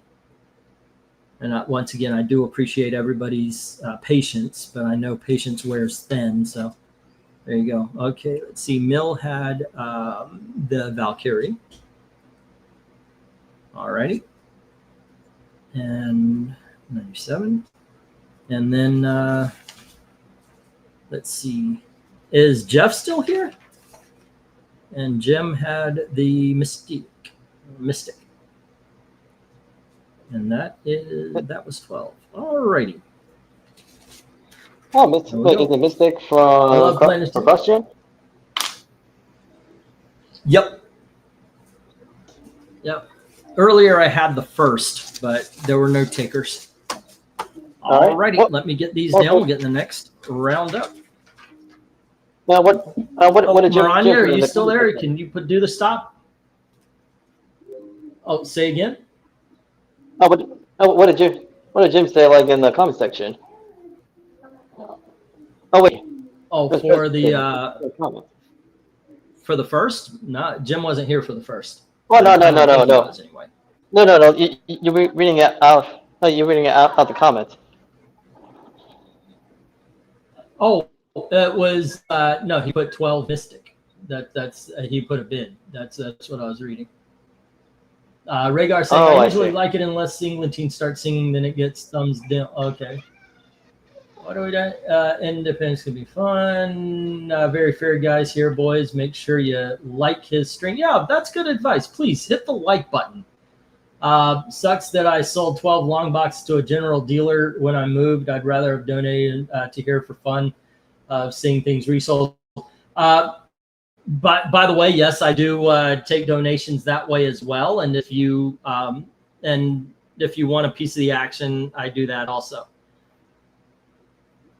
Just say the lady. Okay. And I love Planetary, says Trusty. Still need the fourth trade. Never read it.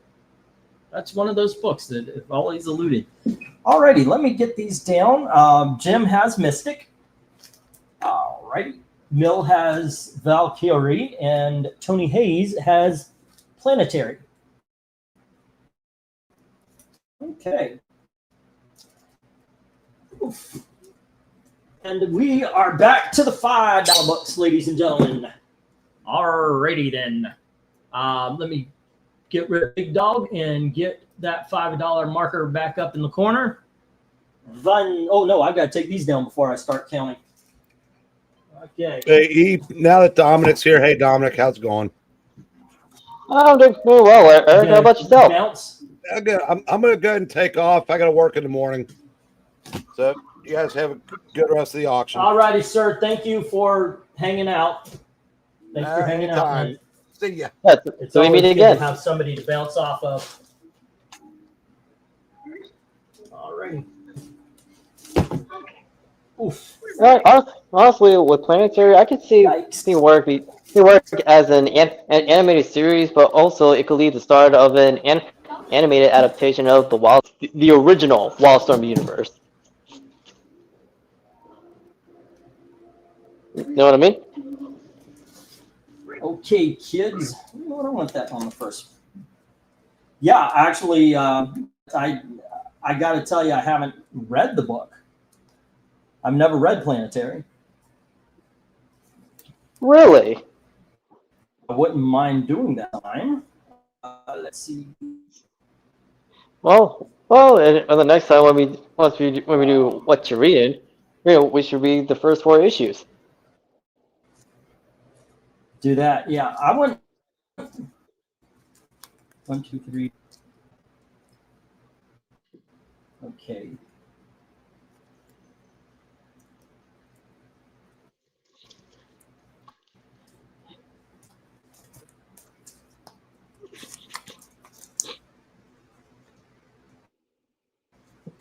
How about All righty, kids, back to the $5 books, and starting from Epic Comics, we have a Steel Heart Coyote issue number 1. Oh, And nice. then we have Justice League Europe number 1. And we have Justice League of America issue number 200. This is a wraparound cover. It is also in excellent shape. Look at the corners on this book. I got to tell you, it is in great shape there, guys. All righty. Next up, we have Fantastic Four versus the X-Men issue number 1. And we have Commandy, Last Boy on Earth, issue number 4.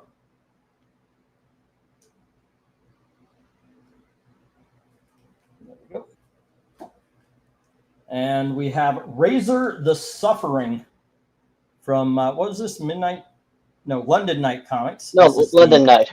Director's Cut, issue number 1. London Night, yeah. All right, that's issue number 1. And then we have Razor and Angel, something called Morbid Angel, Soul Search, issue number 1.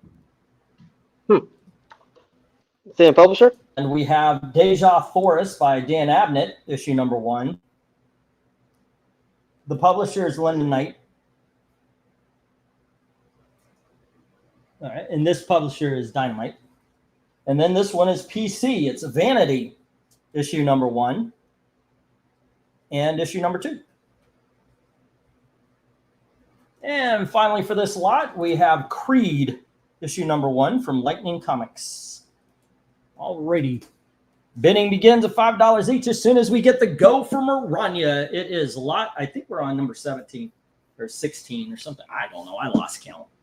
I'm just going to go until you guys start saying no more. Let's stop.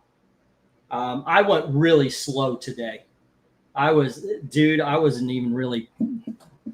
But I go through 20 lots during between 8:30 and midnight. Let's see. I went through 10, 11, 12. This is lot number. This is lot number 13. I'm barely halfway across the board here. Wow. I was really taking it easy. JLA issue number 200 and X-Men Fantastic Four, X-Men versus the Fantastic Four, Fantastic Four versus X-Men, issue number 1. And we have $5 on the Vanity from Crenez. All righty. A 1, 2, 3, 4, 5 B. 1, 2, 3, 4, 5 C. 1, 2, 3, 4, 5 D. 1, 2, 3, 4, 5 and E. And did we get any of those? Yes, B and C from Jim. So we have Justice League Europe, number 1. Now you went, oh, wow. So you're a fan of Justice League Europe and JLA 200.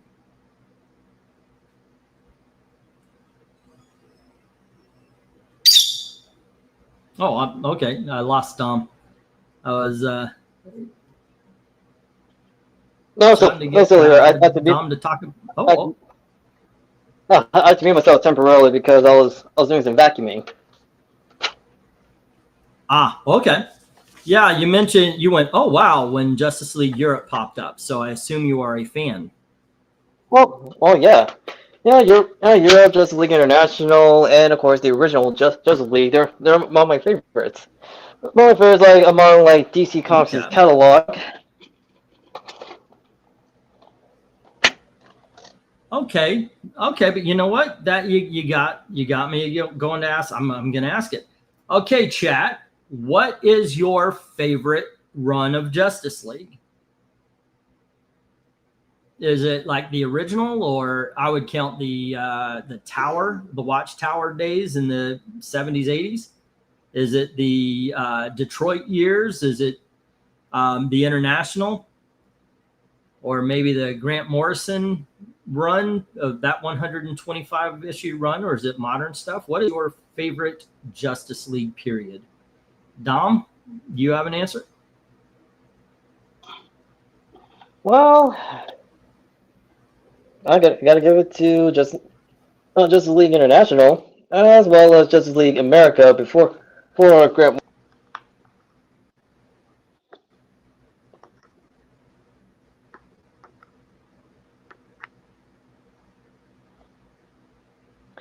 I also have a soft spot. I have a soft spot like for the Detroit area because the Watchtower era is my favorite, along with the Detroit era because it gets like too much hate. You know what I mean? Yeah, I agree. Yeah, undeserved hate.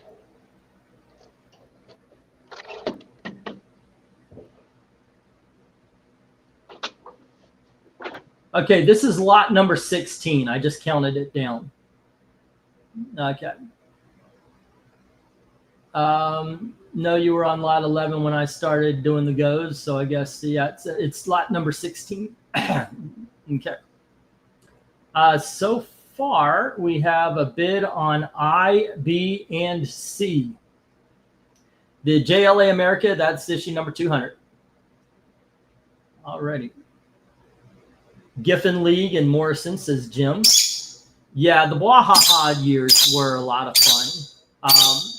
When I say Grant Morrison's run, I really do mean the whole 125. I've got all of the trades, and it is just a lot of fun. Mill puts 6 on C.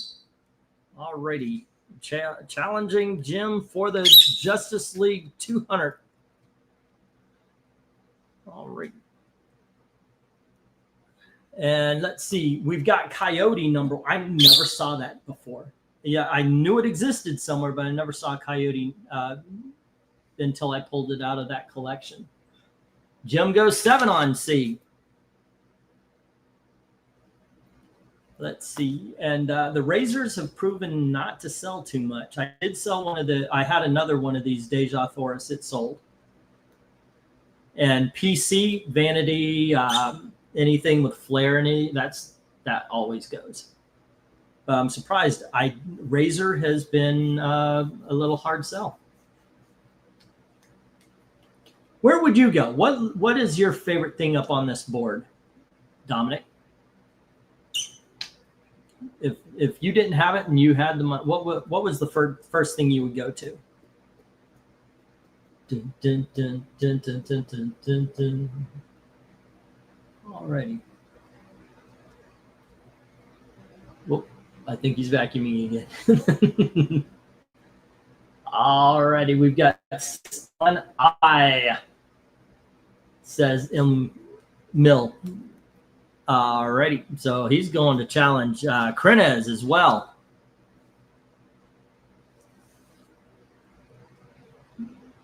Alrighty. Mill is challenging Krenez and is now, Vanity is now at 6. And he pops up to 9 on C. Alrighty. It is a fisticuffs. And then Krenez goes 7 on I for the Vanity. Remember, that is Vanity number 1 and 2. Okay. Still no love for Creed or the Razors or Deja Thoris, Coyote, Justice League Europe, or Commandy. What did Mill do? He challenged both Krenez and Jim right now.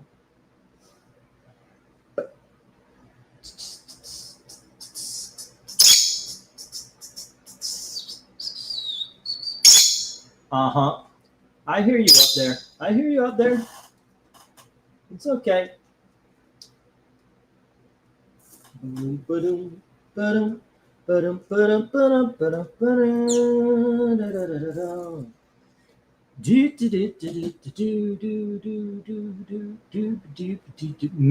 2K11 was hidden by Krenez. I didn't get that sign at all.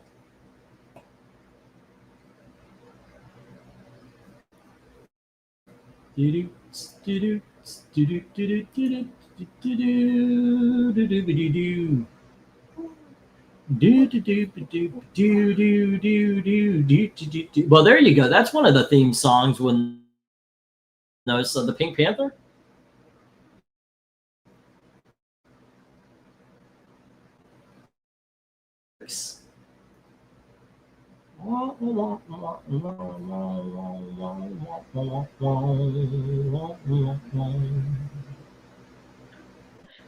Okay, to answer your previous question, I would actually like, I would have placed a bid on Hey, the Commandy and Coyote. Krenez?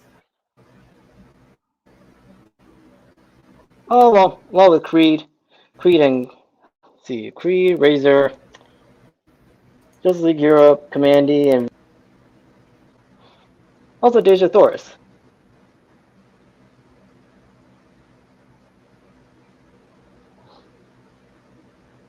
Okay.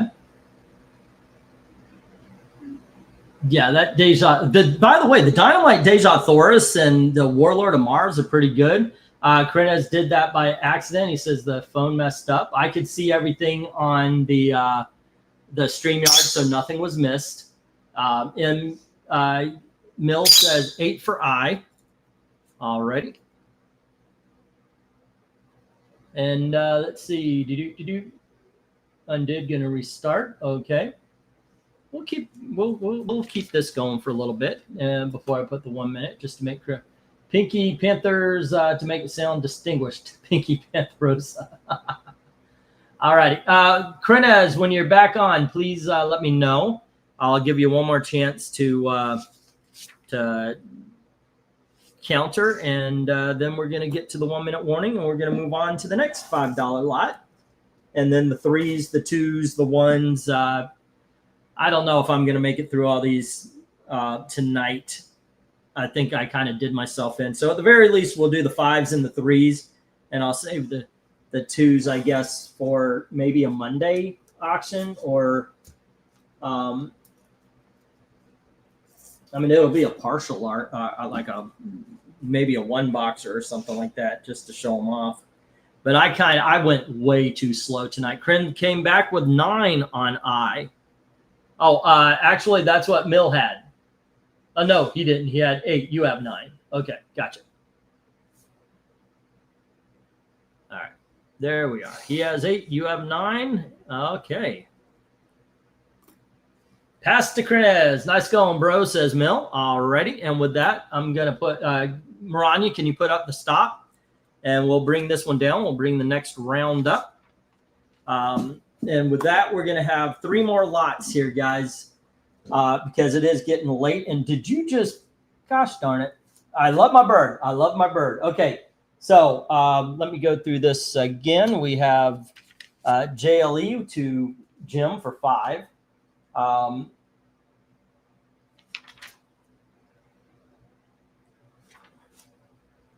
Okay,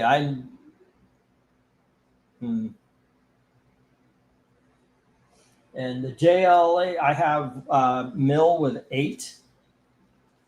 And we have Krenez with the Vanity at 9.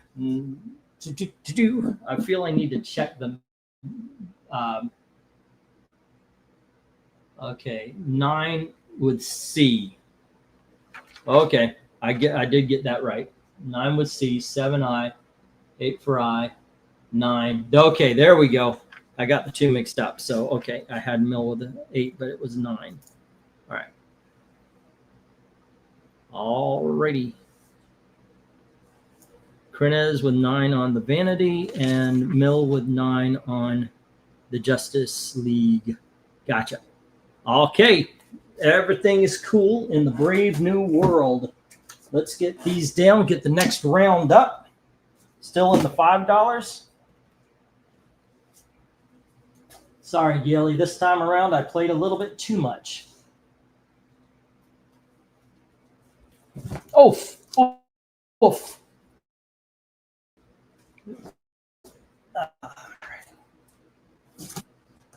Okay.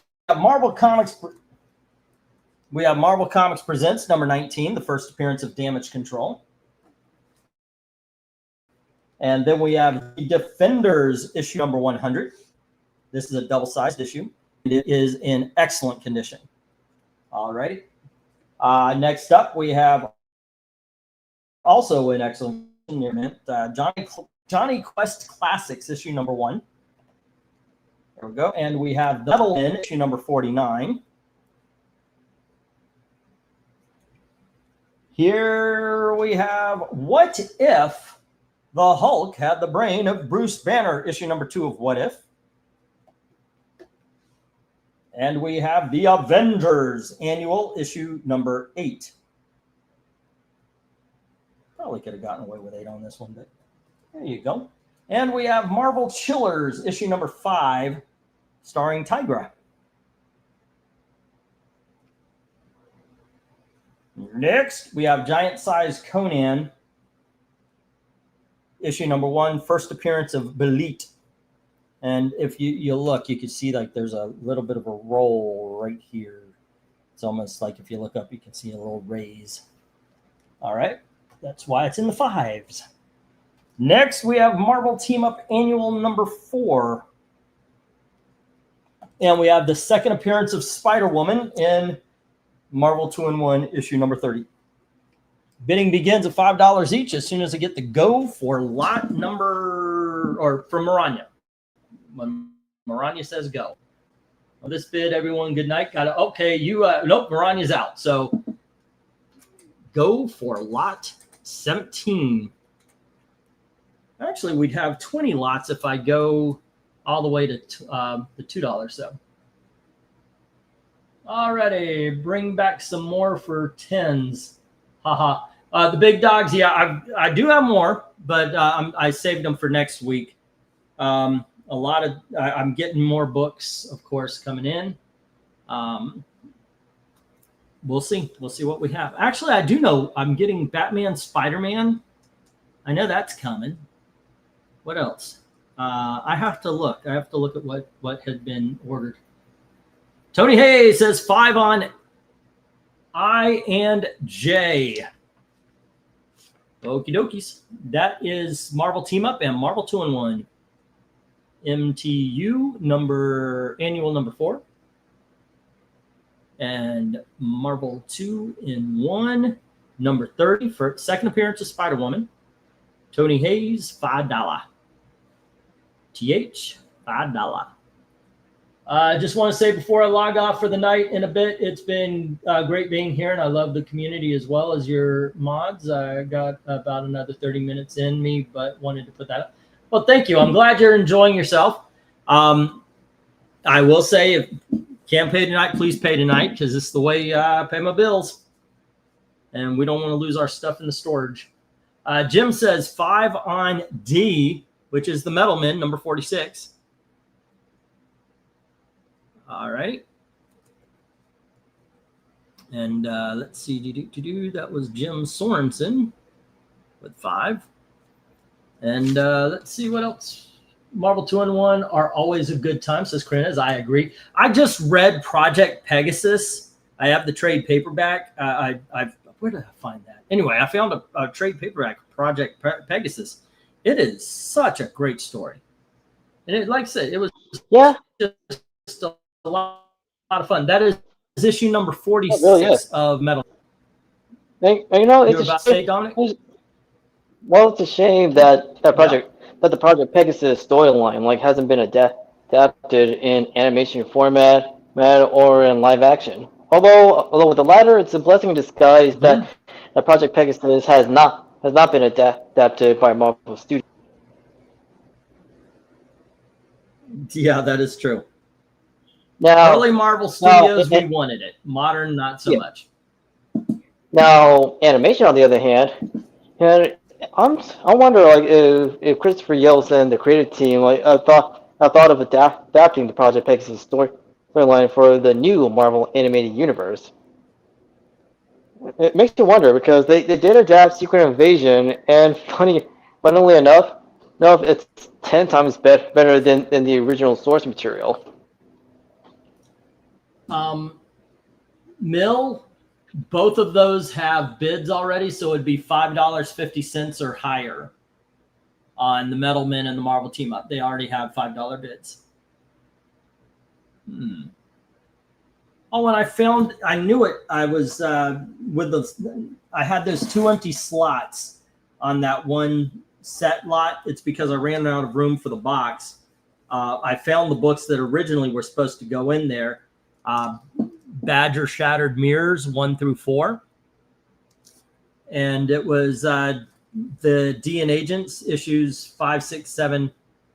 I'm sorry, 6, 7, 8, and 9. So there you go, if anybody's interested. Good books, though. DN Agent's one of my favorites. All right, we got 5 on F, the Avengers Annual number 8.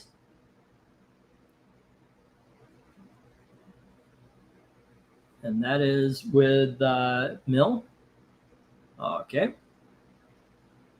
Let's see. And 6 on those. So he's challenging. He is challenging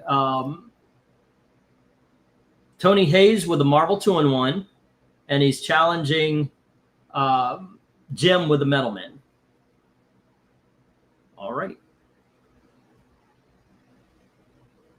And all of a sudden they went from, hey, I like this new guy, to, God dang it, this new guy. All right, there you go. And let's see, with that, I'm going to give a little chance for the response, and then I'm going to put up the 1-minute warning so we can move on to the next lots. All the while saying there is no love for Defenders 100, Johnny Quest Classics, the What If, the Marvel Comics presents. Tigra has no love today, nor does the Giant Size Conan. All right. The last time I remember seeing a Project Pegasus being used was during the first Armor Wars, says Jim Sorensen. Tony Hayes says 7 on J, fold on I. Okay.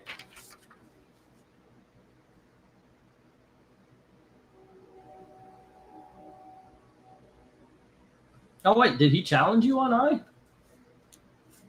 Oh, okay, he said 6 on. That's right. He did. All right. There we go. And let's see. And 7 on J. All right. And I'm going to put up the 1-minute warning.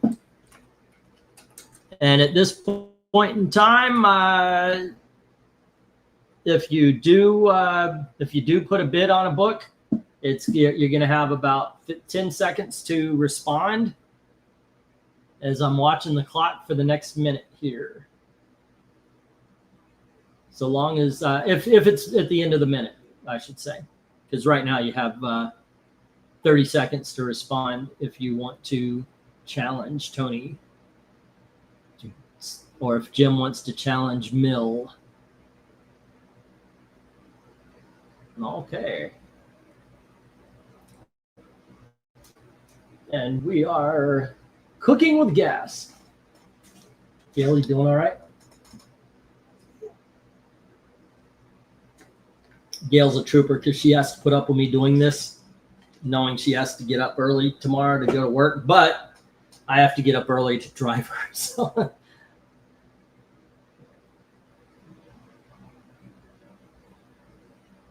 dude, it doesn't really bother me.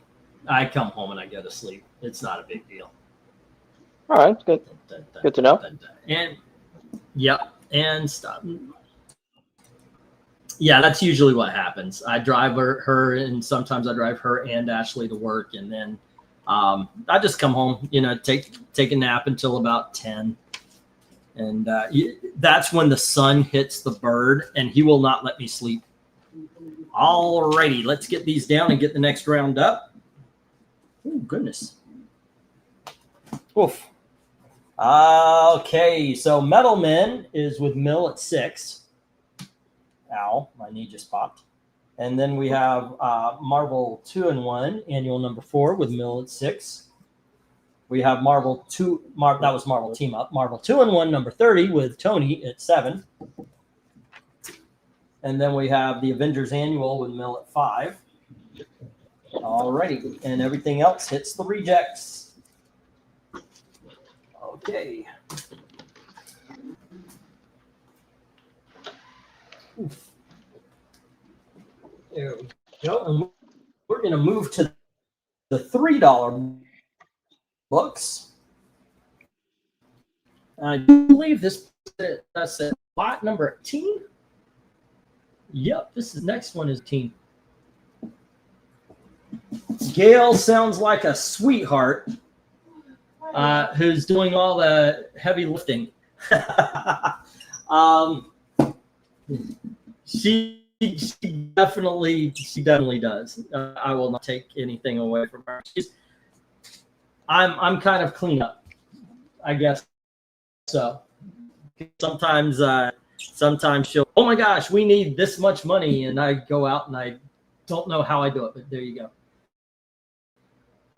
Put me down for the Marvel Chillers, says all right, we'll do. Let me pull it out.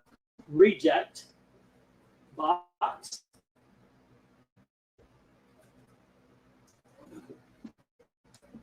There you go. And let me put it on the cringe page. Pistachio. The Blanca theme. Where's Crenez? Crenez. We got there you go. Jeff Crenez. Marvel Chillers. That was what, 4? What was that? Marvel Chillers. It's the only one I have. I think it was 4. All right. Anywho.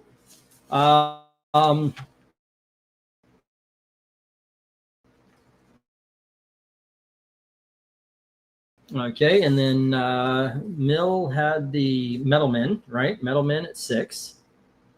Metal Men 46 at 6. Up annual. MTU annual. All righty.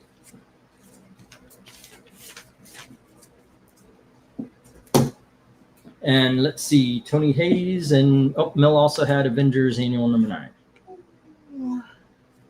8. Avengers Annual 8. Alrighty, cool.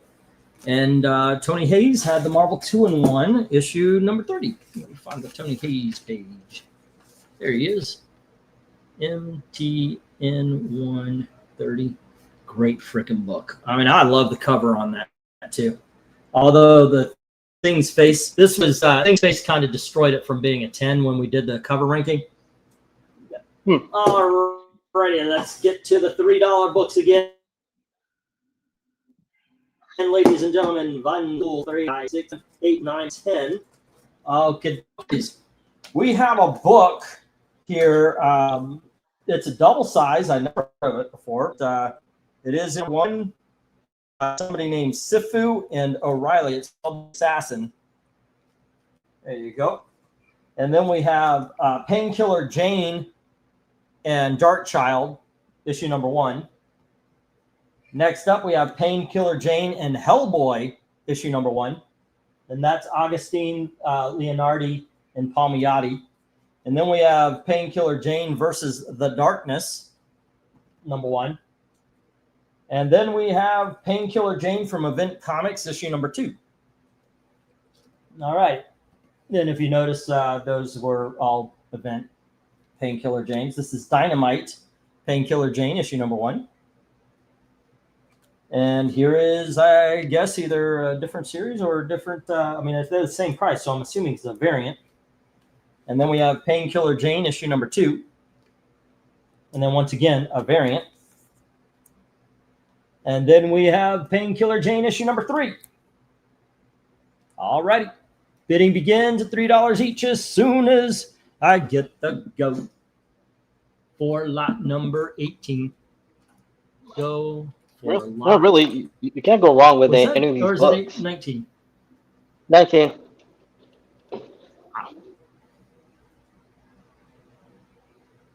Yep, it's 18.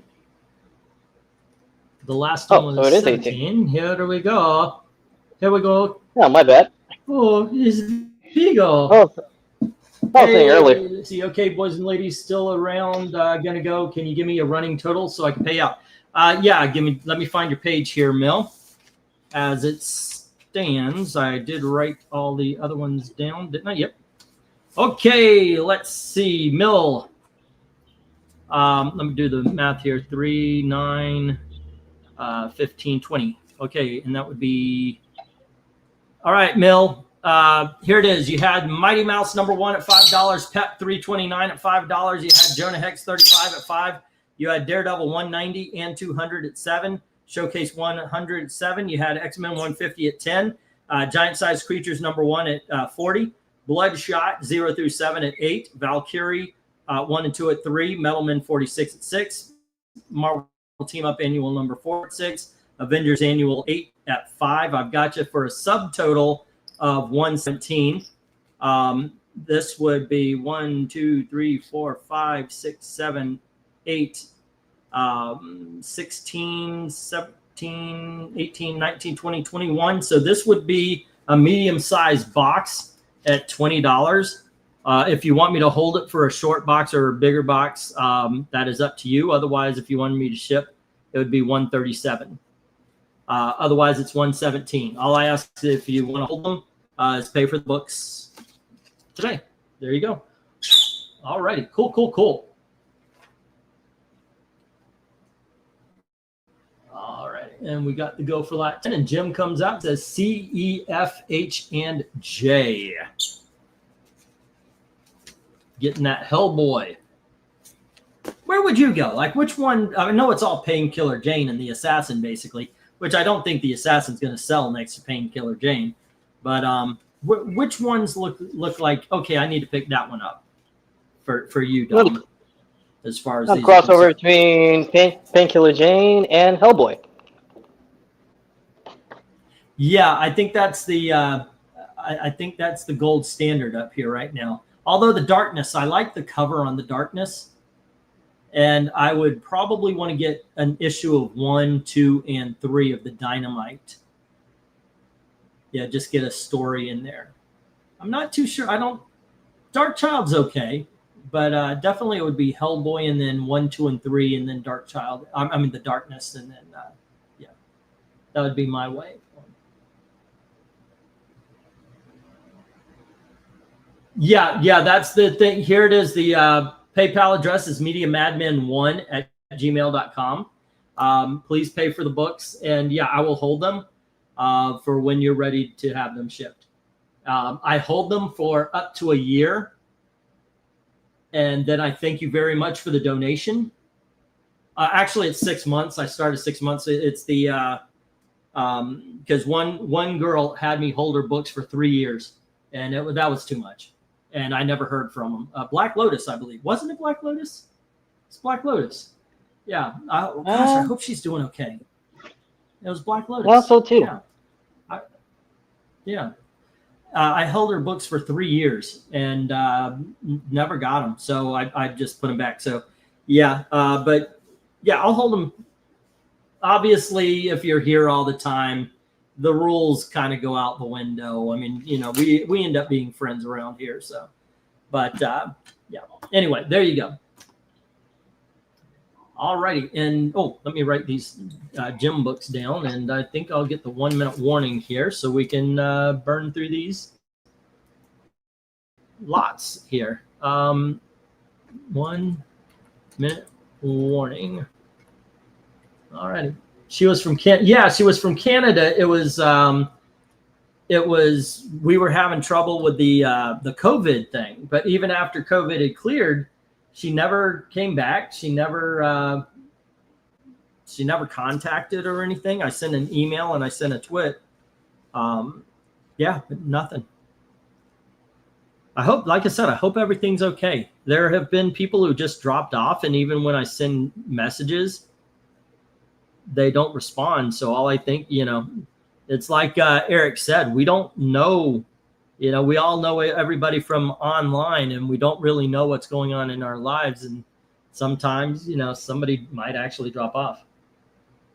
No, it's since Black Lotus, it's been longer than that. 3 years was how long I held her book. So yeah, it's been a long damn time. Let's see. E is Painkiller Jane 2. Alrighty. And then F is number 1. And then H, number 2. And then J is number 3. Alrighty. Let me get these down. Stop. And it's all Jim. Bum, bum. Let's see. Similar to Planetary, I see Painkiller Jane like work as a full animated series.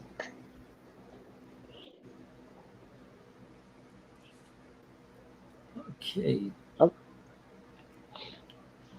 Yeah, that was. I think that would be really cool. I would make it an HBO animated, kind of like Aeon Flux was, where you can actually go a little bit. I was thinking of that, and I would say actually, you'd want to be violent. Well, yeah, plus I mean with Painkiller Jane, like she is. Sorry to talk over you, man. Her power set. No hard feelings. But her power set, it's similar to Wolverine's and Deadpool's healing factors. Now for a hypothetical like anime series adaptation for would you ever be done with traditional 2D art or 3D art, or option 3, a fusion?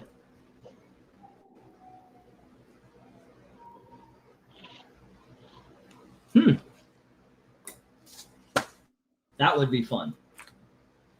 All right, let me get the go. I asked you a question. Oh, hold on. I didn't even put it. Oh, okay. No, I only heard like it sounded like you were making a statement there. But what was the question? Because I didn't hear the question part.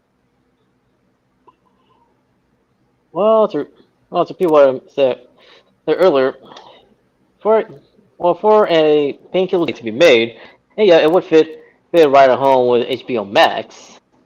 I was like, would you rather have it done with traditional 2D art, 3D art, or a fusion like of the two? Essentially, taking cues from K-pop Demon Hunters. You know what? I miss 2D art. Maybe some environments done 3D. I don't know, but in all honesty, I would just like to see a nice old-fashioned cartoon. Maybe that's just the old in me. All righty, kids. Next up, let me get these books up real quick. We have a book from Fantagraphics called Hugo. All right. And then we have Archie's Pals and Gals, issue number 631. And we have Archie and Me, issue number 106. Next up, we have That Wilkin Boy, issue number 36. And here is That Wilkin Boy, issue number 39. Oh, that's funny. Will, the new guy, he said like the Archies and all that kind of stuff. So here they are. That Wilkin Boy, issue number 38. Let me move that since that's in order. All right. It's kind of funny. He bounces out, and here's all the cartoon books. Richie Rich, issue number 148. We have Richie Rich, issue number 199. And then we have Richie Rich Millions, issue number 93. And we have Richie Rich Zillions, issue number 2. And this is like a double-sized book right here. So there you go. All righty. Bidding begins at $3 each as soon as I get the go for lot number 19. I think we'll do one more after this just to make the 20. Yeah, no problem. Go for lot 19. Okay, what just happened there? Yeah, there you go. All right. See if there's any love for the Archies and the Richie Riches of the world. Any love for Archie comics or Harvey comics? Yep. Well, I was saying earlier, actually, like have everything for a Paint Triple J anime series done with 2D art. No, the is done through three. Well, the environment is 3D art. You can honestly like take cues from Tarzan, because like the animators, the art and animation team, like they were able to do that fusion of 2D and 3D art very seamlessly. Okay. Yeah, why not? Like I said, I'm the old man, and he wants to see some good old fashioned just line art cartoons. But hey, if it's done well, I can take anything. If it's written well, I can take anything. Right. Well, when Tuesday the Earth blew up, that was released. Like it was a big deal. Everything was done with 2D, traditional 2D art and animation, and so it goes to show that that people want to see that come back, even even in the TV space. Yep. Yeah, I can see that. There's a lot of nostalgic things. You know what? I saw a cassette player the other day. Oh yeah. That kind of, I was like, wow, that's a cassette player. I mean, I see a lot of the older stuff making a comeback. I may be roboting because I'm looking at PayPal right now. Okay, dude, yeah, you went over by a lot. Mill, I certainly appreciate it. So yeah, you're covered, dude. You're covered. Thank you very much. Thank you very much, by the way. All righty. There we go. And let me get the 1 minute warning. Doesn't seem like anybody's interested in the Archies and the Richie Rich tonight. So actually, you know what? I'm just gonna get the stop, and we can move on to the next one, which will be the last one. That is, next one should be lot number. This was 19, right? Yeah. Well, I put 20, but this was 19. 20 is the next one, and that's where we'll stop, because usually I do 20 lots. I was actually thinking, oh, I'm going to buzz right through these and everything, and it didn't happen like that. We talked, and I was getting things ready still, and I just had no sense of urgency tonight. I don't know. It's a good night. It's a good day. It's a good night. And yesterday I had my daughter and Gail. Yeah, it's just been sweet. 1, 2, 3, 4, 5, 6, 7, 8, 9, and 10. All righty, with some $2 books here. Let me change the thing here. All right. And we have from First Comics, E-Man issue number 2, and we have E-Man issue number 3. Here is issue number 4, and we have issue number 5, and here is E-Man issue number 18. Alrighty, and then we have Nexus Legends. This is issue number 8. Mike Barron and Steve Rude, and we have Nexus. It says limited series, issue number 2 of 4, but there you go. Then we have Nexus number 69. These covers are amazing. That's a cover ranking we should do soon. Nexus 70. Maybe I'll put that in the November rankings. And here is 72.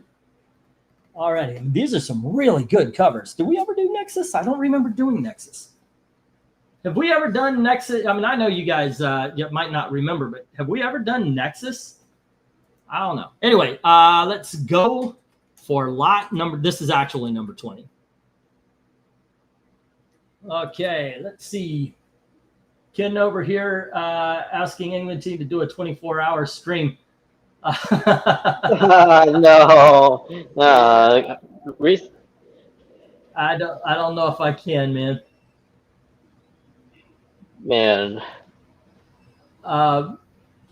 No, we do an auction every Saturday night at 8:30 is usually the start time. I've started to do some on Wednesday. It was more in need of a necessity, but we do join us for our cover rankings. We do them Sunday, Tuesday, and Friday.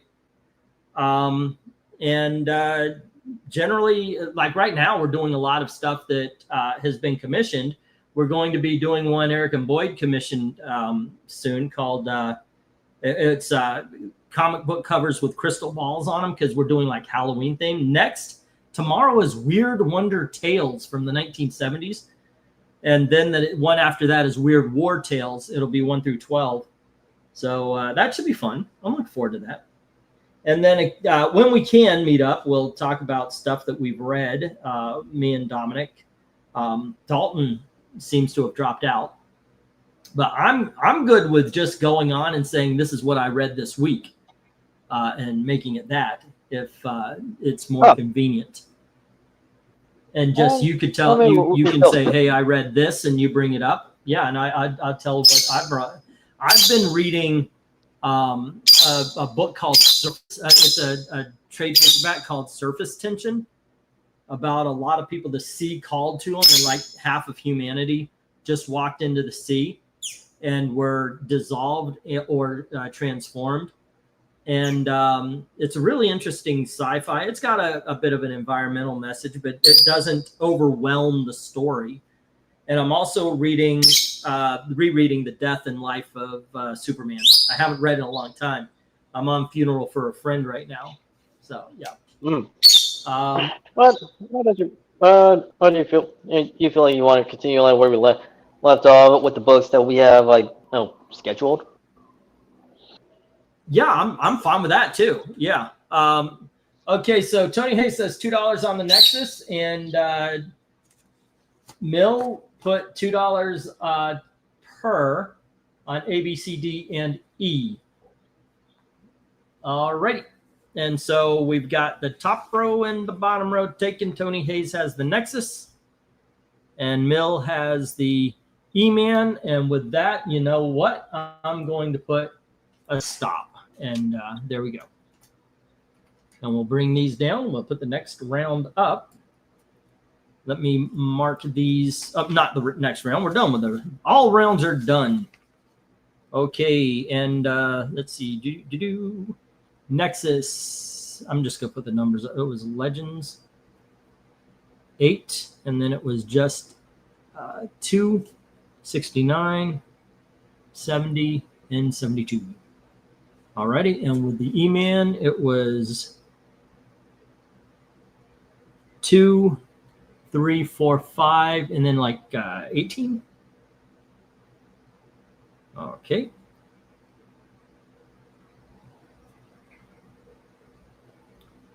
Okay, and you're good, Mill.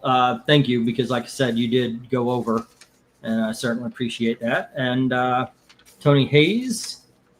Hold on just a sec, guys. Let me get these down into the right box. There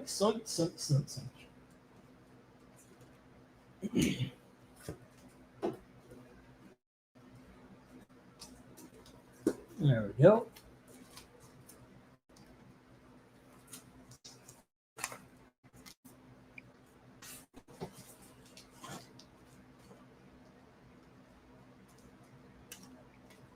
Okay. What's this? All right.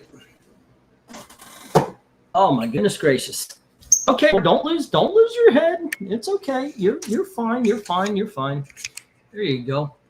And yes, by the way, I spent most of the evening with a bird on my head. He has been propped up there. I tried to put him on my shoulder. But nope. He is on the headphones and he is comfortable. So I don't know how though, because every time I turn my head, I can hear him scritching around in there. I just finished Christopher Columbus's First Voyage journal. I highly recommend it. It's fascinating descriptions of someone who never seen the New World. He calls it beautiful to so many. That sounds cool. Yeah. Well, lately. Sashio caught his second win. I know, right? Speaking of Columbus, there has, as we went through the decades of people like slandering the guy. Since we're experiencing this return to form in our culture, people realize that everything that they've been taught about Columbus have been bunked, especially done by the historical revisionists and the postmodernists. They're trying to paint Columbus in a very bad light, which is hilarious because even back then during his time period, there were people back then that want to like the bad guy. And they're from his rivals. Yeah. Oh, give me just a second here. That was 2, 4, 6, 8, and 10. Marvel Tillman, that's 28. And then the Nexus will be 38. All right, Tony had a Mighty Bombshells #1 and the airplane, the Warren Ellis airplane, but I never got the title. I apologize for that. For $1, let's see, Rip Van Winkle, the Classics Illustrated for $5. John Sable, number 3 and 4 for $2 each. Captain America 200 for $2. 2000 AD, number 4 for $2. Planetary 5 through whatever it was for $8. The Planetary set for $8. Marvel 2-in-1 30 for $5. Nexus 8, and then the miniseries number 2, and then 69, 70, 72. For a subtotal of 38, you are getting close to a short box, Tony. I thought you weren't, and then I looked. I was like, oh my gosh, he's got you went hog on one auction, which actually was probably 25% of a short box. So it might have been like you bought a few sets or something like that. There was a big. I was like, wow, okay, I didn't know. So yeah, you are getting close. So I'll tell you.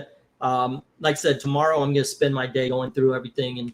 And if you saw the mess that these comic books boxes are downstairs, I'm going to put them in order. I ordered some cardboard dividers, and I'm going to give everybody their own dividers. So from here on in, it'll be like, Dom will have his, Jim will have his, and you'll have yours, and so forth and so on. I'm going to put them in alphabetical order. So I don't make the mistake of sending somebody the wrong books, or at least it'll cut it down a lot. Let's see. We already did Mill. The only addition was E-Man 2, 3, 4, 5, 18, and it raised to 147. Jeff had Space Lady 1. I love the fact that he took a chance, that derpy cover. Dude, Dom, I have to show you the cover after we're done reading everything. Star Hinge #1, Dark Engine #1, and Coyotes #1 for $1 each. And then for $3 each, the Avengers issue 214, 215. And then for $2 each, the Champions Annual #1. The Champions from the 80s, the miniseries we read, by the way, for that annual. Marked 3D and Mark Millar's Nemesis #1. And that was a total of 17. He already paid up. Krenez had Silver Surfer for 10, Dragonflight 1 through 3 for 8, and the Marvel Chillers for 5. And that is a subtotal of 23. And same with you, Kren. I'll have an idea of what you got and everything, because I know I've been holding some books for a long time. Alrighty, and let's see. I read Tony's already. Oh, Jim. Jim is the last one here. Trekker for 3, and for $1 each, Evangeline Bible, and Billy the Kid and his, what was it, The Oddities? I just wrote Billy the Kid #1. Avengers, these are $3 books. 207, 208, 210, 211, 212, 217, and 218. And then Detective Comics 27 facsimile for $5.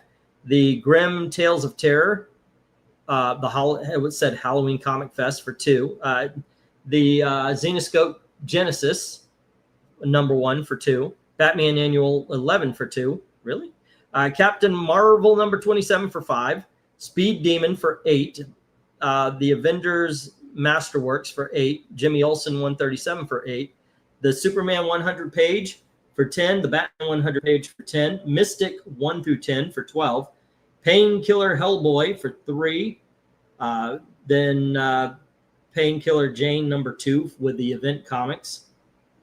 And then Dynamite #1, 2, and 3. And I put the specified #1 and 2s into the box, and the others hit the reject. So there was there's no mistake. And Crenez is saying, hey, wait, you forgot Vanity for 9.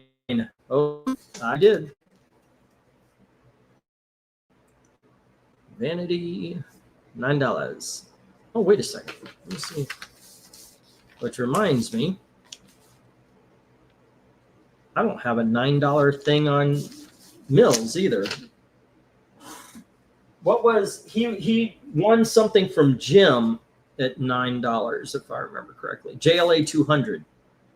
Aha! I got to put that down on Mills' thing. I don't have the JLA 200. All right, JLA 200. Okay, and that was 9, which would make this 156. Okie dokie. And we's all good. Austin, not yet. I as I was saying earlier, everything was a mess. I'm putting it all together tomorrow, and I will be sending you out a large box, as well as Dom and quite a few other people. I'm going to be doing a lot of shipping this week.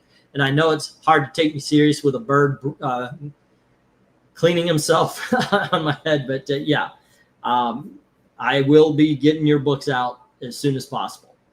There you go. But yeah, I've been mentioning how I've been getting stuff together because there's so many boxes downstairs. So what I'm going to be doing is alphabetizing them, giving everybody their own section just to make it easier. And I will be sending as much, if not everything I can tomorrow. So there you go. All right. Okay, cool. I do appreciate your patience. If Gail was awake, she could tell you the shipping thing has been a point of stress for me. Not like overwhelming or anything like that. It's just that I want to do right by you guys. And yeah, so the faster this happens and such. The problem is I told everybody that if you paid for the shipping, when we were moving and we needed every dollar to get the hell out of that hellhole we were living in, that I wouldn't add any more shipping, So since it was coming out of pocket, it depended on how well each auction had done. So I tried to get a box or two to somebody to make sure some books were coming out. All the while we were still catching up to the bills, because it kind of doubled up. We had extra from the other side, and here we are getting free of that, so we're only on one bill finally, and it's opening up a lot more money, so we can actually get a lot more people shipped. There you go. Hey, Mill, like I said, I'm glad you had a good time, and please join us for our cover rankings, and every Saturday night, 8:30. We have an auction. Sometimes on Wednesday, we have an auction. But like I said, we do that more out of necessity. Like Gail will go, oh my gosh, we have a bill. And, I'll do an auction or something like that. That being said, thank you, Crenez. Thank you very much for hanging out. Tomorrow is Weird Wonder Tales at 10:30. And as always, thank you very, very much for watching. You kids have a great night. See you all later. All right.